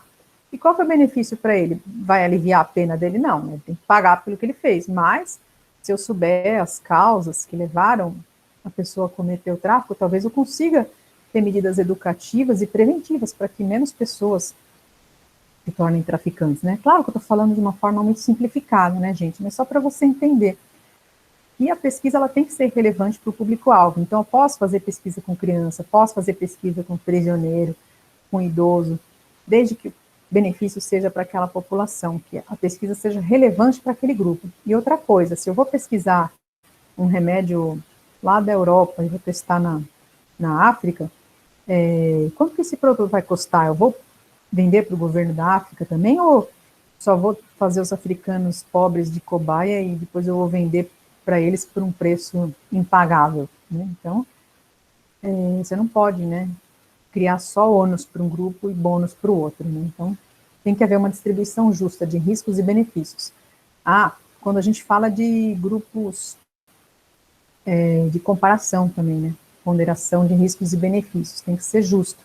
Todos os dois grupos têm que estar expostos ao mesmo grau de risco e de benefício. Se no meio do estudo eu percebo que, nossa, esse remédio aqui para o câncer, ele é milagroso praticamente, né? Ele, assim, consegue 90% de remissão desse câncer de fígado aqui. E o outro remédio só dava 30%. Começa a dar para os dois grupos, né? Não dá só para um grupo e deixa o outro morrer até o final do estudo, que vai durar 2 anos. Você viu que o benefício é muito maior, vamos redesenhar esse estudo, vamos ser justos. Vamos dar para os dois grupos que participaram. Não, eu fiz a randomização, paciência, que ele lá vai continuar recebendo o tratamento que ele estava pelo SUS lá, que se dane. Não é que se dane, não. O pesquisador, ele tem responsabilidade social. Então, ele tem que dar os mesmos benefícios e riscos para os dois grupos. Isso não é estanque. Eu avaliei no começo do estudo, fiz um planejamento. Durante o estudo, eu percebi que o risco era muito grande, então eu preciso mudar todo o desenho do estudo, para que ele seja relevante para aquela população. Então, todos esses 4 princípios, na verdade, eles estão muito interligados, né? Não dá para fazer um estudo respeitando uma coisa e não respeitando a outra, porque, em verdade, o que você tem que respeitar? É a dignidade da pessoa humana. Então, proporcionar para ela sempre o melhor, que ela não seja usada pela ciência, que a ciência seja usada a serviço da humanidade, né? E aí, que mais que eu posso falar da resolução? Então, da resolução 466, uma das formas de respeitar a autonomia, que é esse princípio básico da bioética, é através do termo de consentimento livre e esclarecido. Então, só para detalhar melhor o que está na resolução, a primeira coisa que nos preocupa muito é a linguagem, né? O pesquisador, ele usa uma série de jargões da área dele e às vezes ele nem percebe. Então, ele tem que fazer esse termo numa linguagem acessível. Ele tem que tornar as informações claras e compreensíveis para a população-alvo, né? Não pode usar termos excessivamente técnicos. Ele não precisa usar uma linguagem vulgar, mas ele pode explicar em termos mais simples, né? Então, eu preciso fazer uma punção venosa para extrair sangue. Eu vou precisar fazer uma injeção para tirar sangue da pessoa. Ela vai entender melhor do que punção venosa. Senão você vai falar, vamos fazer uma punção venosa, o senhor entendeu? Só fala que entendeu, às vezes, porque está morrendo de vergonha. Então, a linguagem tem que ser acessível ao público-alvo, né? A justificativa, por que eu estou estudando? Por que eu estou te convidando para essa pesquisa? Explicar qual que é a utilidade dessa pesquisa e a importância dele participar. Qual que é o objetivo? O que eu quero descobrir com essa pesquisa? Explicar isso numa linguagem acessível. E o que eu vou fazer para alcançar esse objetivo? Então, quais são os procedimentos da pesquisa? Deixar isso claro e diferenciar isso da rotina, né? E não fazer propaganda enganosa, como se o tratamento fosse o Ultra Topper, Power Plus, muito melhor do que o tratamento que ele já recebe. Se você tivesse tanta certeza assim, você não precisava pesquisar. Então, vamos respeitar o que está sendo feito na prática atual, né? Não desmerecer o que os colegas da área já estão fazendo de tratamento, né? Tratar como se os outros médicos fossem imbecis, né? Só você que está pesquisando esse produto novo que é o certo. Não funciona assim, você está denegrindo a instituição, você está denegrindo os colegas médicos e não está respeitando o participante, né? Então, você não tem certeza. Você tem indícios de que aquilo é muito bom, mas ainda não tem certeza. Isso tem que ficar claro. Isso é muito difícil, né? O pesquisador se conter, né, dessa empolgação e passar informações reais, né? Também não pode deixar o cara apavorado, né? Olha, na verdade, eu não sei o que vai acontecer. Não, calma. Eu tenho que ter uma noção do que vai acontecer, do que não vai, e de quais as medidas de contenção para os riscos que vão poder surgir. Então, se você tiver algum desconforto, algum risco, a gente vai estar à disposição, a gente vai te oferecer todo o suporte, etc. e tal. Então, quais são os confortos, quais são os riscos? Tudo isso tem que ser claro, não pode ser omitido, tá? E a forma de acompanhamento. Quantas vezes você vai visitar o paciente, como é que ele vai receber uma assistência se ele tiver uma complicação, a quem ele deve se procurar, para onde ele vai ser encaminhado, né? E os responsáveis também. Quem são as pessoas responsáveis? Elas devem estar devidamente identificadas, deve ter um contato fácil, tá? A gente fala que não serve você dar o telefone do laboratório onde você trabalha, da sua instituição. Por quê? A primeira coisa, você já está quebrando o sigilo. Provavelmente esse telefone não fica só na sua mesa, não é só você que atende. É atendido por outros profissionais do mesmo laboratório, então você já vai estar expondo a pessoa desnecessariamente, né? Então tem que ser um telefone seu. Geralmente é o celular mesmo, do pesquisador. Pesquisador é assim, gente. Está disponível 24 horas por dia. Não tem muito como fugir disso. E o estudo é lá de Brasília. E eu vou fazer pesquisa no país inteiro. Então você tem que aceitar a ligação a cobrar, meu filho. Tem que prever isso no seu orçamento. Você não pode coibir o participante de te procurar. Tem que fazer o inverso, facilitar. Se é um estudo grande, sei lá, eles vão ter orçamento para fazer uma linha 0800, enfim. Investir em pesquisa é isso, é respeitar o participante e garantir a ele todos os benefícios. O tema de consentimento livre e esclarecido, ele também tem que garantir você vai ter esclarecimento não só antes de você aceitar, para tirar todas as suas dúvidas, como também durante toda a pesquisa. Depois que você aceitou, a pessoa ficou não tem como encontrar ela, né? Não, ela tem que estar sempre disponível, né? E a liberdade da pessoa recusar, né, sem ela ter nenhum prejuízo. Então, isso é muito problemático quando é uma unidade do SUS e o próprio profissional que atende aquele paciente é o pesquisador, né? Isso já cria um certo viés, né? Imagina, aquele médico é tão legal comigo, eu só quero tirar um sanguinho aí para fazer um negócio aí que eu não entendi direito, eu vou recusar. Pô, não posso recusar, né? O cara é legal, ele vai me tratar direito se eu recusar. O paciente não pode ficar com essa sensação de que se ele recusar, ele não vai ser atendido como ele deveria, né? Então, às vezes é até importante ter um terceiro, né? Uma outra pessoa que vai convidar, enfim, para criar uma situação menos constrangedora possível. Porque a pessoa tem que se sentir realmente livre. Não, se eu participar, eu vou ser atendido direitinho. E se eu não participar também, né? É uma escolha minha, né? Eu vi ali que pode ter um benefício maior, então me interessei e tal, eu quero participar. Mas eu sei também que alguma coisa pode estar dando errado no meio do caminho e eu vou ter que voltar ao tratamento convencional. Enfim, a decisão tem que ser livre e esclarecida, né?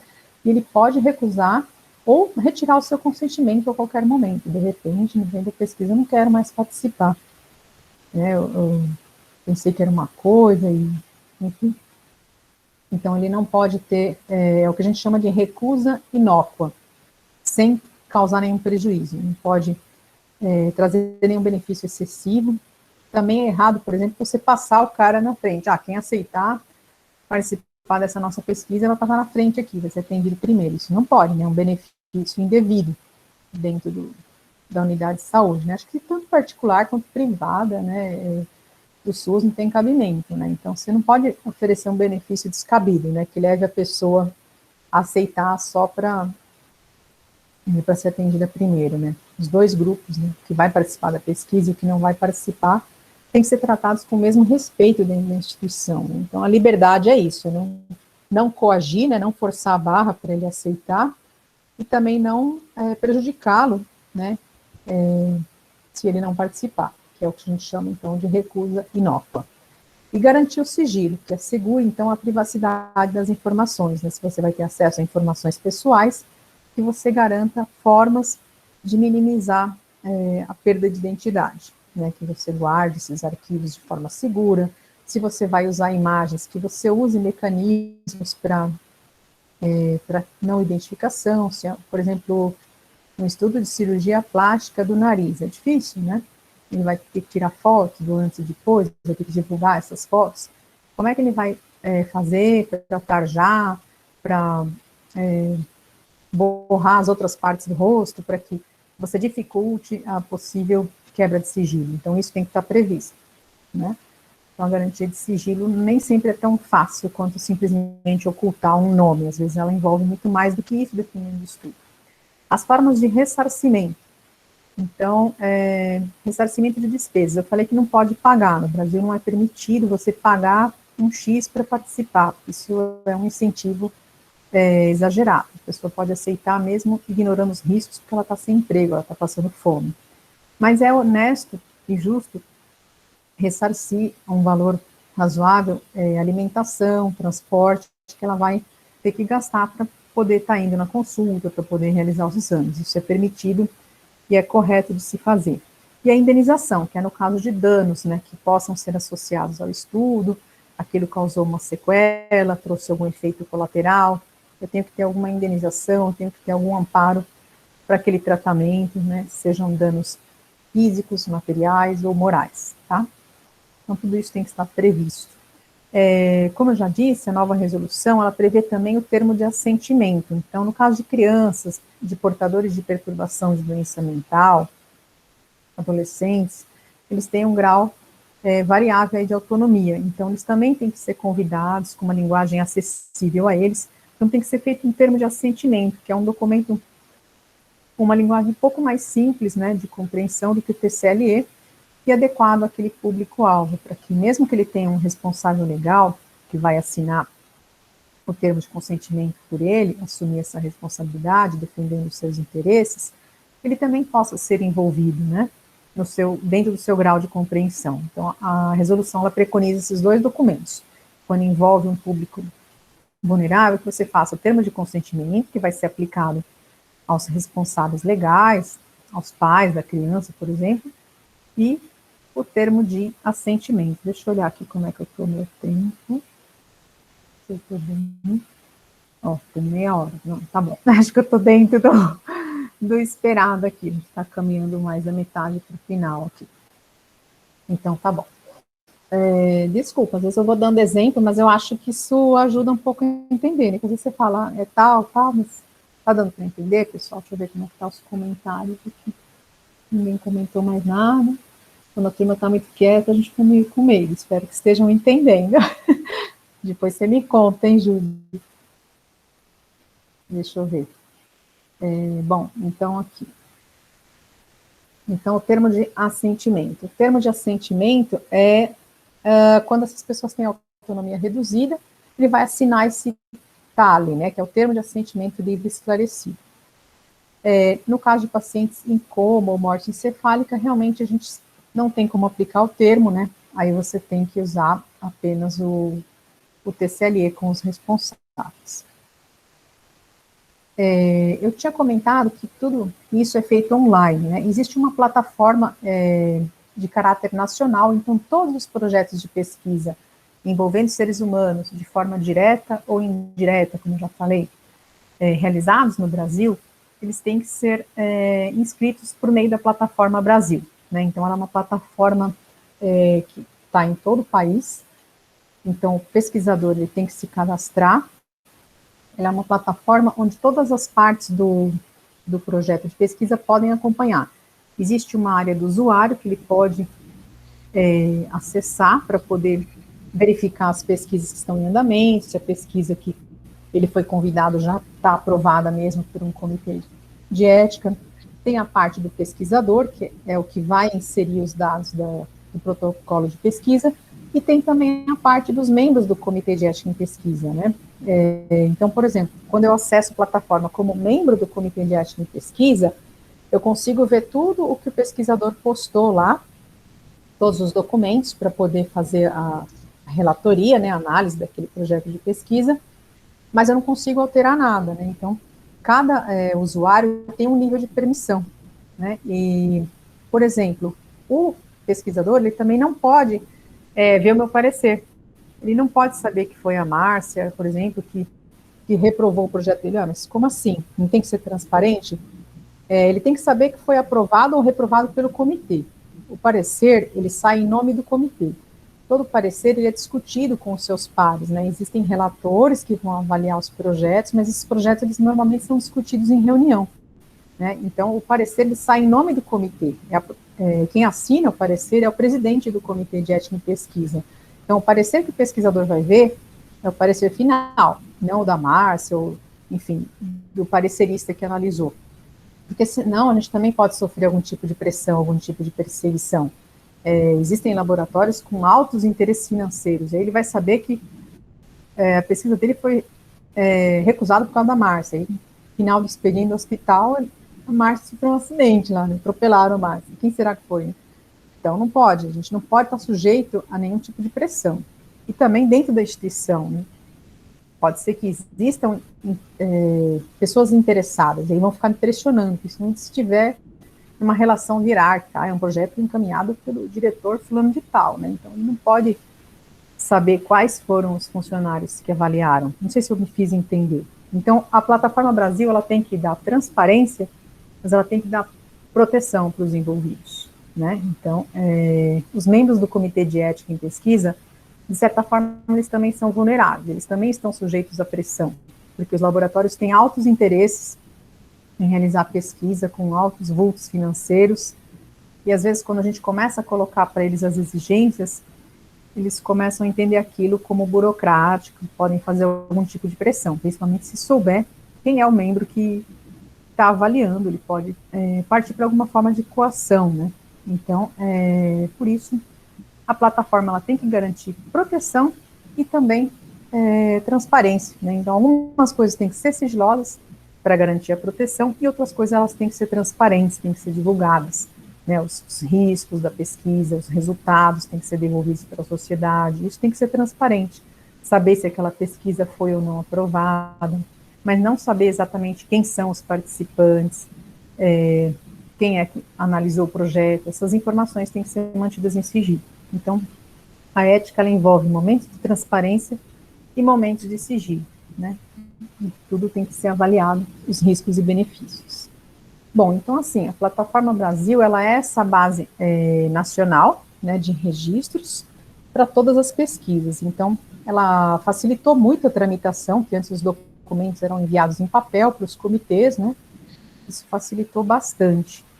E assim, apresentado em meio digital, a sociedade também tem acesso aos dados públicos, pode acompanhar as pesquisas em andamento, né? Então, é um ambiente compartilhado que diminui o tempo de trâmite e torna o processo todo mais transparente, né? É mais ou menos isso. Deixa eu ver aqui.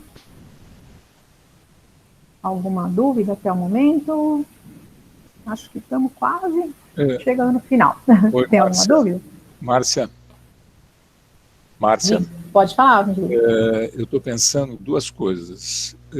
Como agora são mais específicas mesmo para quem estiver já trabalhando, o que você acha de, não sei se você tem mais algum ponto que você acha ainda fundamental para o graduando, senão nós abrimos para discussão e depois dá um intervalo, que depois, pelo menos um tempo, que eles vão ter outra aula em seguida.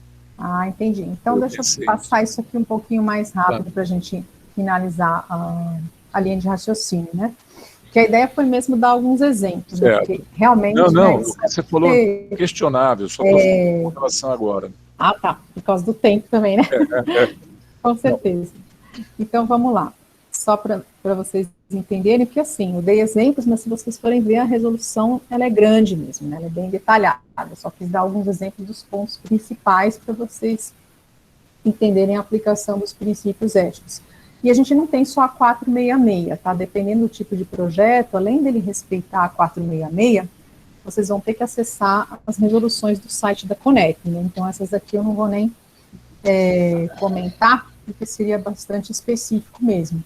Se é uma pesquisa da área de ciências humanas, se é uma pesquisa que envolve material biológico armazenado, se é uma pesquisa com novos fármacos ou vacinas, tem uma resolução específica também para doenças ultra raras, e tem uma resolução específica para tratar de assuntos de interesse para o SUS. Então, além da 466, o pesquisador ele deve observar essas outras normas da CONEP também, quando ele vai submeter um projeto de pesquisa, para que ele realmente esteja respeitando todas as diretrizes. E aí, quem quiser, vai encontrar essas normas aqui no site da CONEP. Né? Então, você entrando, digitando lá no Google CONEP, legislação, você vai facilmente ser direcionado para esse link do Conselho Nacional de Saúde, e aí você vai ter acesso a todas as resoluções, tá bom? E assim, então, pontuando alguns outros problemas, né, que a gente mencionou, só para você ter uma ideia, né, que todo mundo que vai fazer uma pesquisa, ele vai fazer porque tem um interesse. O participante que aceita, ele também tem um interesse.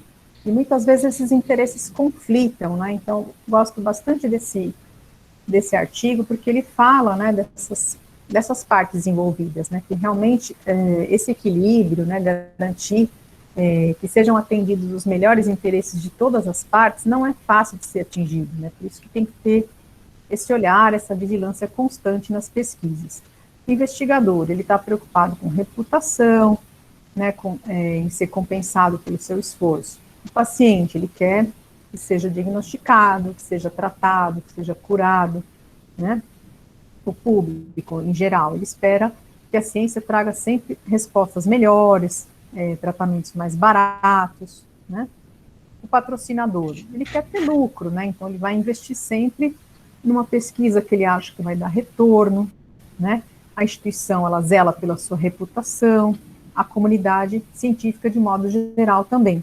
Então, equilibrar todos esses interesses não é fácil, né? Por isso que tem que haver transparência, tem que haver ponderação de todos os riscos e benefícios. Eu tinha comentado do uso de placebo, né? Então, só para retomar rapidamente, não é que no Brasil a gente não possa fazer nenhum estudo envolvendo o uso de placebo, não é que a gente não permite aqui a pesquisa com placebo, a gente não aceita o placebo nas condições amplas e restritas que a resolução de Helsinki os coloca. Então, o que é placebo? É quando você usa um tratamento inócuo que não tem uma ação sobre aquela doença, para comparar com um tratamento. Então, é como, por exemplo, se você der um comprimido com um princípio ativo para um grupo, né, o remédio que você está pesquisando, e para outro grupo você dá um comprimido de farinha. Então, a pessoa não pode saber que ela está tomando aquele comprimido de farinha, né? Por quê? Porque senão aquilo vai afetar ela psicologicamente. Então, você quer ter certeza de que o efeito que o paciente está tendo é por conta do remédio, não porque ele está recebendo uma atenção maior, que de repente está participando de uma pesquisa. Então, o placebo, ele realmente é interessante para você poder isolar totalmente o efeito da sua droga. Mas hoje, no cenário atual, a maioria das doenças já tem tratamento eficaz. Então, o ideal é que se compare o seu tratamento de estudo com o chamado padrão ouro, que é o melhor tratamento para aquela doença já reconhecido pela ciência. Então, o seu remédio tem que provar que é melhor do que o melhor remédio que já existe, vamos dizer assim. Então, o padrão de comparação normalmente aceito é esse. Mas existem algumas situações ainda não plenamente compreendidas, como é o caso de algumas situações de psiquiatria, que mesmo com vários remédios disponíveis, ainda não se tem plena certeza do efeito. Dependendo da situação, é plausível a utilização de placebo por períodos curtos, com doentes que não tenham, vamos dizer assim, a doença no seu estágio mais grave. Então, ainda em algumas situações da área de psiquiatria, por exemplo, o placebo ele é usado, né? Você tem que oferecer tratamento de apoio, um acompanhamento mais frequente, um contato médico de fácil acesso. O cuidador ele tem que estar bem orientado, que talvez o paciente, né, o familiar dele esteja no grupo placebo, se ele tiver alguma piora repentina para ele chamar o médico. Então, o placebo ele pode ser usado dentro de algumas condições, né, só para dar o exemplo aí da área de psiquiatria. Então, o comitê de ética ele pode aprovar esse tipo de estudo, mas ele tem que ser bem justificado, não basta ele ser adequado do ponto de vista técnico, tem que ser adequado do ponto de vista ético, certo? E tem uma outra situação que eu comentei que é do chamado duplo standard, né? Lembra que eu falei daquela resolução da Organização Mundial da Saúde, que fala que você tem que respeitar as normas do país onde o estudo é realizado? Então, a gente teve recentemente, em 97, uma denúncia, né, no New England Journal, que justamente aconteceu o contrário, né? Já se sabia que a zidovudina, né, o AZT, ele previne a transmissão do HIV da mulher grávida para o seu filho, né, o filho que ela está gestando. Mesmo assim, eles fizeram estudos com grupo placebo, lá na África e na Ásia. Então, foi feita essa denúncia, porque esse produto já era cientificamente adequado para usar para essas mulheres, e mesmo assim foi feito na África e na Ásia, porque jamais teria sido aprovado pelos comitês de ética dos seus países de origem, né? Então, esse duplo standard, né, esse duplo padrão de pesquisa, se for no meu país eu faço de um jeito, mas se for em outro, eu faço de outro, isso não pode acontecer. Então, quando é um estudo internacional, a gente exige, inclusive, um documento de aprovação do país de origem, que aquele estudo seria aprovado naquelas mesmas condições no país de origem, senão ele não pode fazer. Então, assim, né, as normas parecem estar cercando cada vez mais as possibilidades de abusos, mas é importante lembrar que isso depende de vigilância constante. A gente precisa empoderar a sociedade, né, fazer bom uso aí das mídias sociais e não divulgar fake news, mas permitir que as pessoas se tornem capazes de identificar uma situação de abuso e fazer também essas denúncias, né, porque senão vão continuar ocorrendo abusos, né. Então, falei de abusos da década de 70, mas tem coisa muito mais recente acontecendo de forma antiética, né? Esse estudo, divulgado em 2006 no New England Journal, fala de um estudo com células-tronco realizado na Coreia do Sul, pelo pesquisador Hu Suk Wang, né? Esse pesquisador, ele dizia que ele conseguiu desenvolver uma técnica de obter células-tronco sem destruir embriões humanos. Ele extraía os óvulos não fecundados das mulheres e conseguia, por algumas técnicas lá, produzir as células-tronco. E aí descobriram duas coisas, depois que foi divulgado o primeiro resultado. Ninguém conseguia repetir o resultado do Huang, porque realmente o estudo não estava correto. E segundo, que as voluntárias não eram voluntárias, eram todas funcionárias do laboratório dele, né? E aí o estudo foi denunciado. Então vocês vejam que isso é bem recente, né? E outro caso foi aqui no Brasil. O Comitê de Ética tinha aprovado o estudo, só que no estudo não tinha essa informação. Era um estudo para estudar a malária, e os supostos voluntários, eles recebiam R$ 12 por dia para deixar o braço ser picado pelo mosquito da malária, né? E essa informação não estava no projeto, né? E é uma coisa antiética, principalmente numa região de extrema pobreza, né? E aí o estudo foi denunciado, foi interrompido.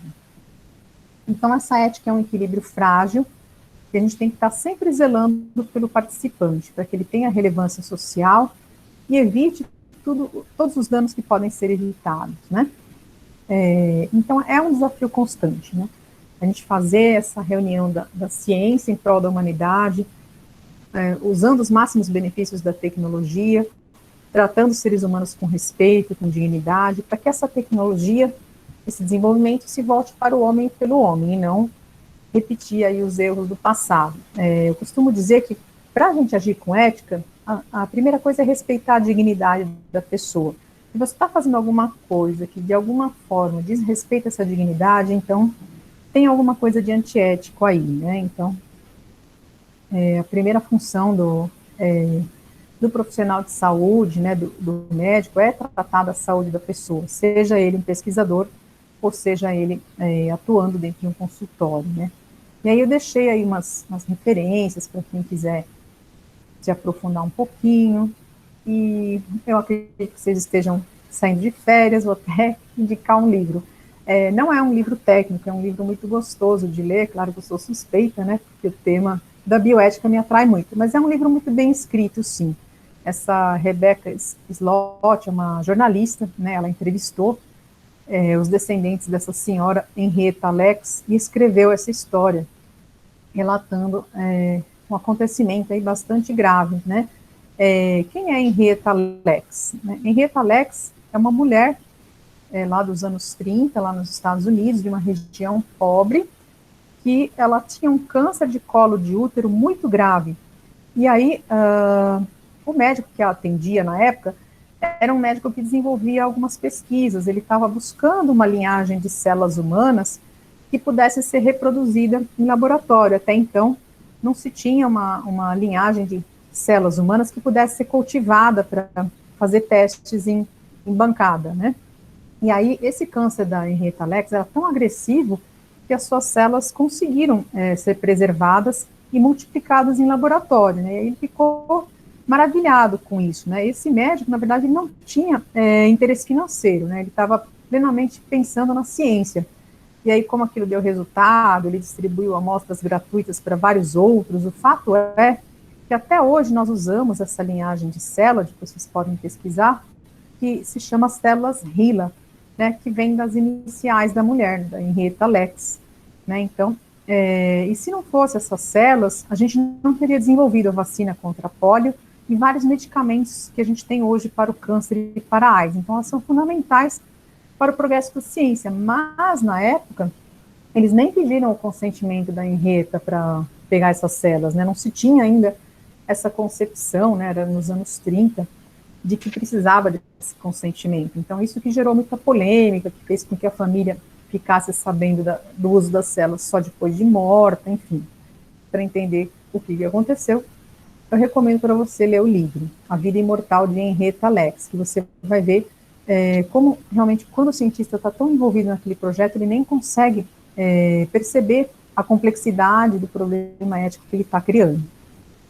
Né? E, assim, deixo aí meus contatos para quem quiser me seguir no YouTube, no LinkedIn, quem precisar de alguma informação, está aí à disposição meu e-mail, né? Também tenho um canal aí no YouTube, o canal Profa Márcia Palferro, quem quiser seguir será muito bem-vindo, né? E eu acho que agora é o momento aí da gente abrir para uma breve discussão. Eu já tinha avisado o Júlio que o meu único defeito é que eu falo demais. Márcia, primeiro, meus parabéns, seguido do meu parabéns mesmo, porque você esgotou aí, não me deixou nada para falar, eu pensei, opa, vai sobrar alguma coisa para mim. Não sobrou nada. Não, eu não lamento, eu fico feliz e meus parabéns e muito obrigado. Mas, só quando você citou livros aí, já que você citou um livro interessante da talidomida, chama-se Remédio Amargo. Ele discute também a história da talidomida, né? Legal. E antes de passar a palavra aos alunos, rapidamente, eu tenho um comentário que talvez não lhe agrade, que é o seguinte: eu acho que às vezes existe um rigor tão grande no cuidado com a não maleficência, sem pensar no benefício, digamos, eles pensam, né? Porque eu sou um pouco flexível à ideia, né, de que certas pesquisas não tem jeito, vai trazer algum sofrimento para o indivíduo. E nós temos que colocar isso na balança e aceitar, porque senão, se nós quiséssemos ser rígidos, então nós não deveríamos ser honestos, nós não deveríamos usar muitos remédios que estão aí, porque vacinas e remédios, né? E eu fiz parte de uma comissão onde tinha lá uma pessoa que nós olhávamos, e no nosso grupo, que eram separados em câmaras, nós dizíamos, como vocês acham o humor dela hoje? Porque ela vinha assim com sangue nos olhos. Aqui, olha aqui o que ele fez. Olha isso que ele está querendo fazer. E nós insistimos com ela que ali nossa função não era de tentar pegar indivíduos tentando nos enganar. Nós tínhamos uma função didática também. O que eu falei, deixar claro que tem risco, né? Não é que não tem risco. Não, mas eu estou dizendo que ela tinha um rigor tão grande em tudo. E eu dizia, eu sei que às vezes a pessoa não tá acordada para aquilo, e você na comissão simplesmente fala, olha, eu observo isso, precisamos mandar de volta para ele rever. Não, ela não fazia isso, ela dizia, olha aqui o que ele quer fazer, olha se é possível. Mas um professor meu, altamente diferenciado, escritor, um dia tomando café, falei, professor, eu estou com o seu projeto de pesquisa lá, na época que não existia comitê, nós avaliávamos pela Comissão de Ética Médica, na época era da Santa Casa, e a gente falava, professor, estou com o seu projeto, não tinha nessa história que nós falou agora, cada um, você não sabe quem está avaliando, sabia, você pegava e chamava a pessoa para conversar, professor, eu acho que sua secretária esqueceu e não colocou aqui o termo de consentimento. Mas por que eu vou colocar termo de consentimento? São pacientes do meu ambulatório, percebe, me pertencem, né? Quer dizer, é uma coisa que você tem que esclarecer. Mas às vezes a pessoa não fala por mal. Nada, né? exatamente. Ela não tem essa dimensão. Não, exatamente, mas outro dia conversando com o Dr. Rivetti, que é um cirurgião cardíaco famoso lá da Santa Casa, eu disse, Rivetti, lendo um livro que eu li e gostei, A Assustadora História da Cirurgia, né, que fala muito da cirurgia cardíaca, dos primeiros passos. Eu disse, Rivetti, se tivéssemos que começar a estudar o coração hoje, nós não teríamos aberto mais o peito de uma pessoa para olhar o coração, sim, com o rigor que tem hoje, não iríamos. Para você ter uma ideia, as primeiras pesquisas, entre aspas, pesquisa não, o primeiro indivíduo que se aventurou a fazer, o índice de sucesso era 10%. Sim. Cada 10 pessoas, uma salvava. Agora, só que se não fizesse isso, não salvava nada, né? É isso que eu falo. Bom, outra coisa interessante, só para finalizar na minha parte, eu acho que uma coisa fundamental para chegar a essas conclusões que eu cheguei, que às vezes temos que ter malefícios, porque os benefícios compensam, é o problema da vulnerabilidade. Vulnerabilidade. Avaliar a vulnerabilidade da pessoa, que nem, por exemplo, como você bem lembrou, o preso, ele é uma pessoa vulnerável. Para fazer uma pesquisa, tirar sangue dele, eu tenho que justificar que aquilo só pode ser feito com ele. Sim. Não adianta eu querer pesquisar ocorrência de tal doença, vou pegar o preso. Outro aí, o frágil, são os nossos alunos, por exemplo. Eu chamo esses alunos, eu quero que vocês participem comigo. Olha, vai ter prova. Eu estou na dúvida se eu faço prova segunda-feira com vocês. Agora, se vocês quiserem participar comigo, olha, eu não vou ter nem tempo de pensar em prova, sabe? Ou coisa desse tipo. Trabalhador, mesma coisa, trabalhador. Então, vulnerabilidade é uma coisa muito importante. Até eu brincava, né? Um amigo meu disse, eu tinha uma namorada, quando eu tinha 18 anos, era tão apaixonado por ela, que eu daria um rim para ela, se ela precisar. Hoje eu estaria arrependidíssimo disso. Então, quer dizer, o amor é um fator que pode te levar a ficar vulnerável. Determinadas situações te tornam vulneráveis. Às vezes você tem uma boa relação com o profissional de saúde e tem receio de recusar, né? É isso que é difícil. O próprio profissional tem que saber. Mas desculpa, agora se quiser, veja se tem alguma pergunta dos alunos. Eu não estou vendo pergunta aqui, pelo menos. Deixa eu ver. Professor, eu tenho umas dúvidas, posso perguntar? Pois não, professora. Pode. Professor, né, perdão. Primeiro, muito obrigado pela aula, foi ótimo. Segundo, quanto ao TALI, para termo de assentimento, né? TCLE. Não, tem o TALI também, que é o de assentimento. O TALI, tá.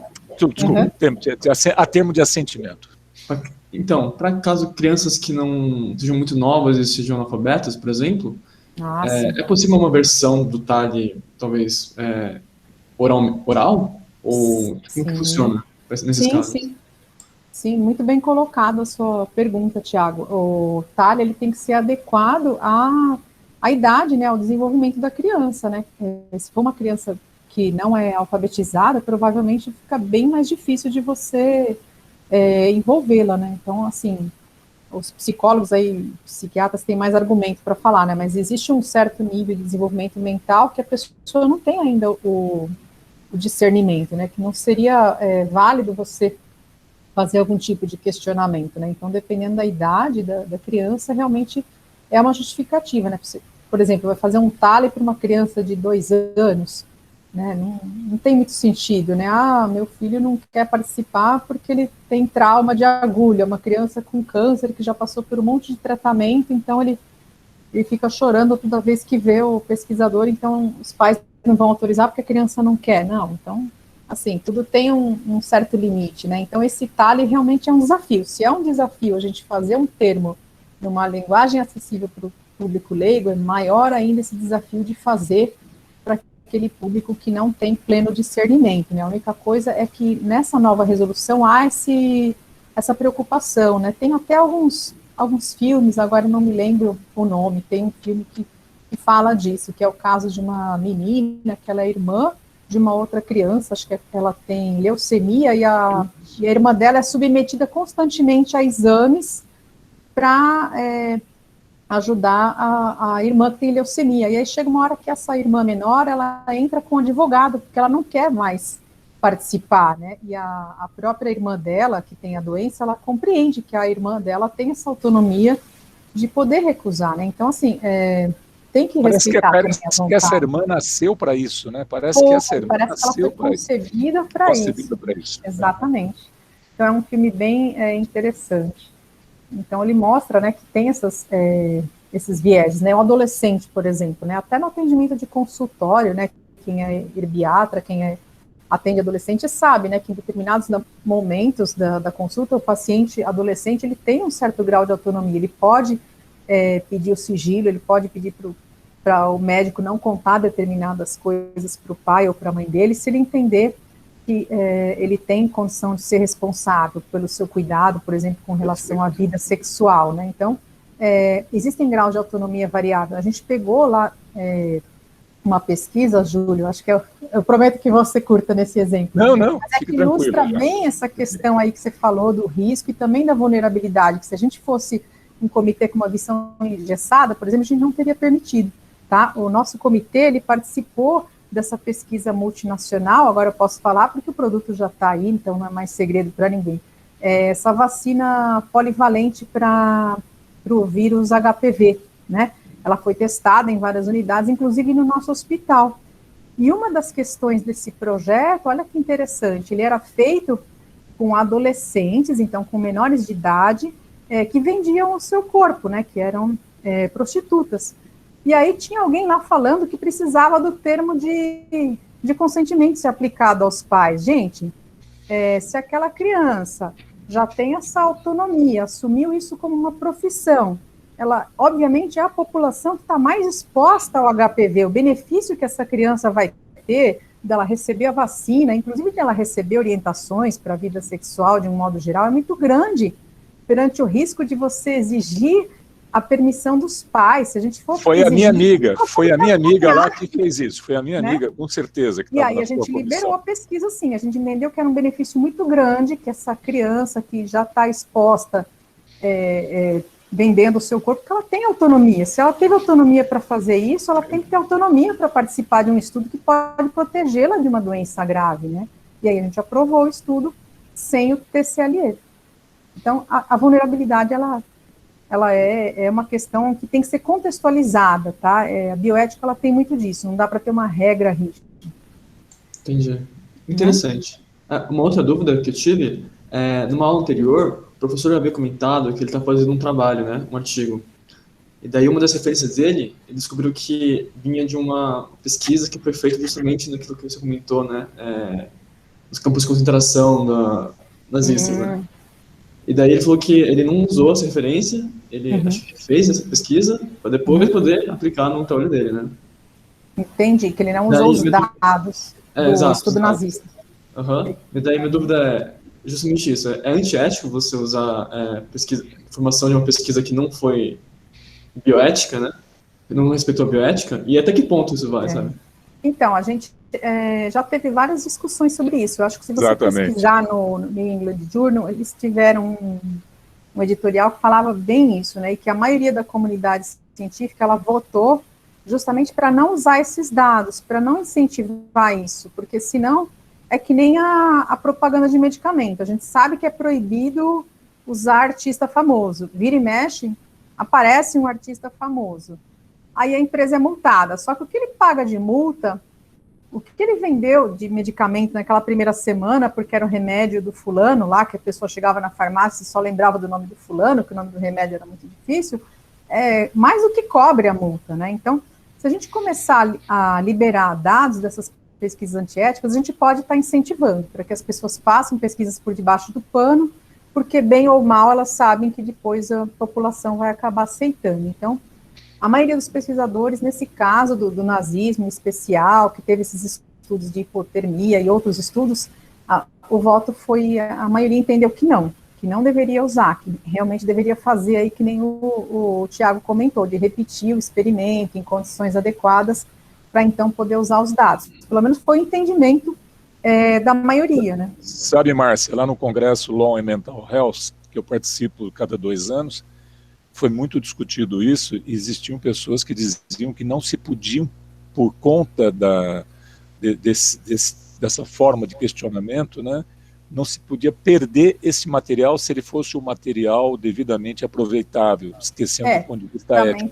Tinha essa discussão, viu, Tiago?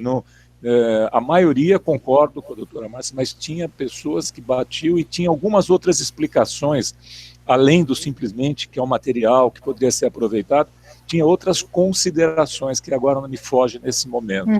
Mas, enfim, a maioria pensava isso, mas há controvérsias, como dizia o personagem humorista. Não é assim um ponto pacífico. Perdão. Aqui, em relação a isso, né, me pergunto se a gente não pode usar os artigos que desrespeitaram, né, a ética durante o nazismo, a gente não pode usar nenhum artigo que desrespeite, então, ética, assim, mesmo antes ou depois, então, né. Você pensar... se a gente levar isso ao pé da letra, a gente não teria vacina de Sabin, que foi usado com pessoas em orfanato. As próprias pesquisas do Gregory Mendel, lá com as ervilhas de genética, diz que os pesquisadores envolvidos, eles estavam tão empolgados com o trabalho do Mendel, que eles forçaram estatisticamente, né, os resultados eram muito perfeitos, né, não tinha nenhuma ervilha fora do padrão. Então, muitos pesquisadores do passado, se fosse olhar com a luz do entendimento de hoje, a gente não aprovaria.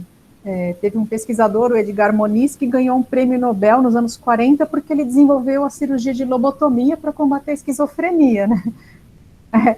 O Júlio deve estar de cabelo em pé aí, né? Egas então, Muniz. Hoje tem gente que na época não tinha outro tratamento melhor. Né? Tem gente que preconiza para tirar até o prêmio Nobel do Egas Muniz. Então, mas na época tinha melhor, porque qual era o tratamento de comparação? Era a camisa de força, era o choque elétrico. Exatamente. Hoje até o choque elétrico está sendo revitalizado, né? Porque ele foi tão... Não, bastante. Hoje é bastante... Então, tem situações que você pode usar, né? Situações controladas, tudo isso. Né? Bom, vocês têm aula com outro professor agora, né? Hein, Tiago? Sim, senhor. É uma aula em seguida, né? Sim. Bem, muito obrigado pela aula. Não, quem agradece somos nós. Obrigada, gente. Espero que um grande abraço, muito obrigado. Proveitoso mesmo, aí para todos. Gostei muito. Tchau, Márcia. Muito obrigado mais uma vez, tá? Obrigada, um prazer. Tá bom, eu que agradeço. Até mais. Tchau, tchau. Tchau, tchau.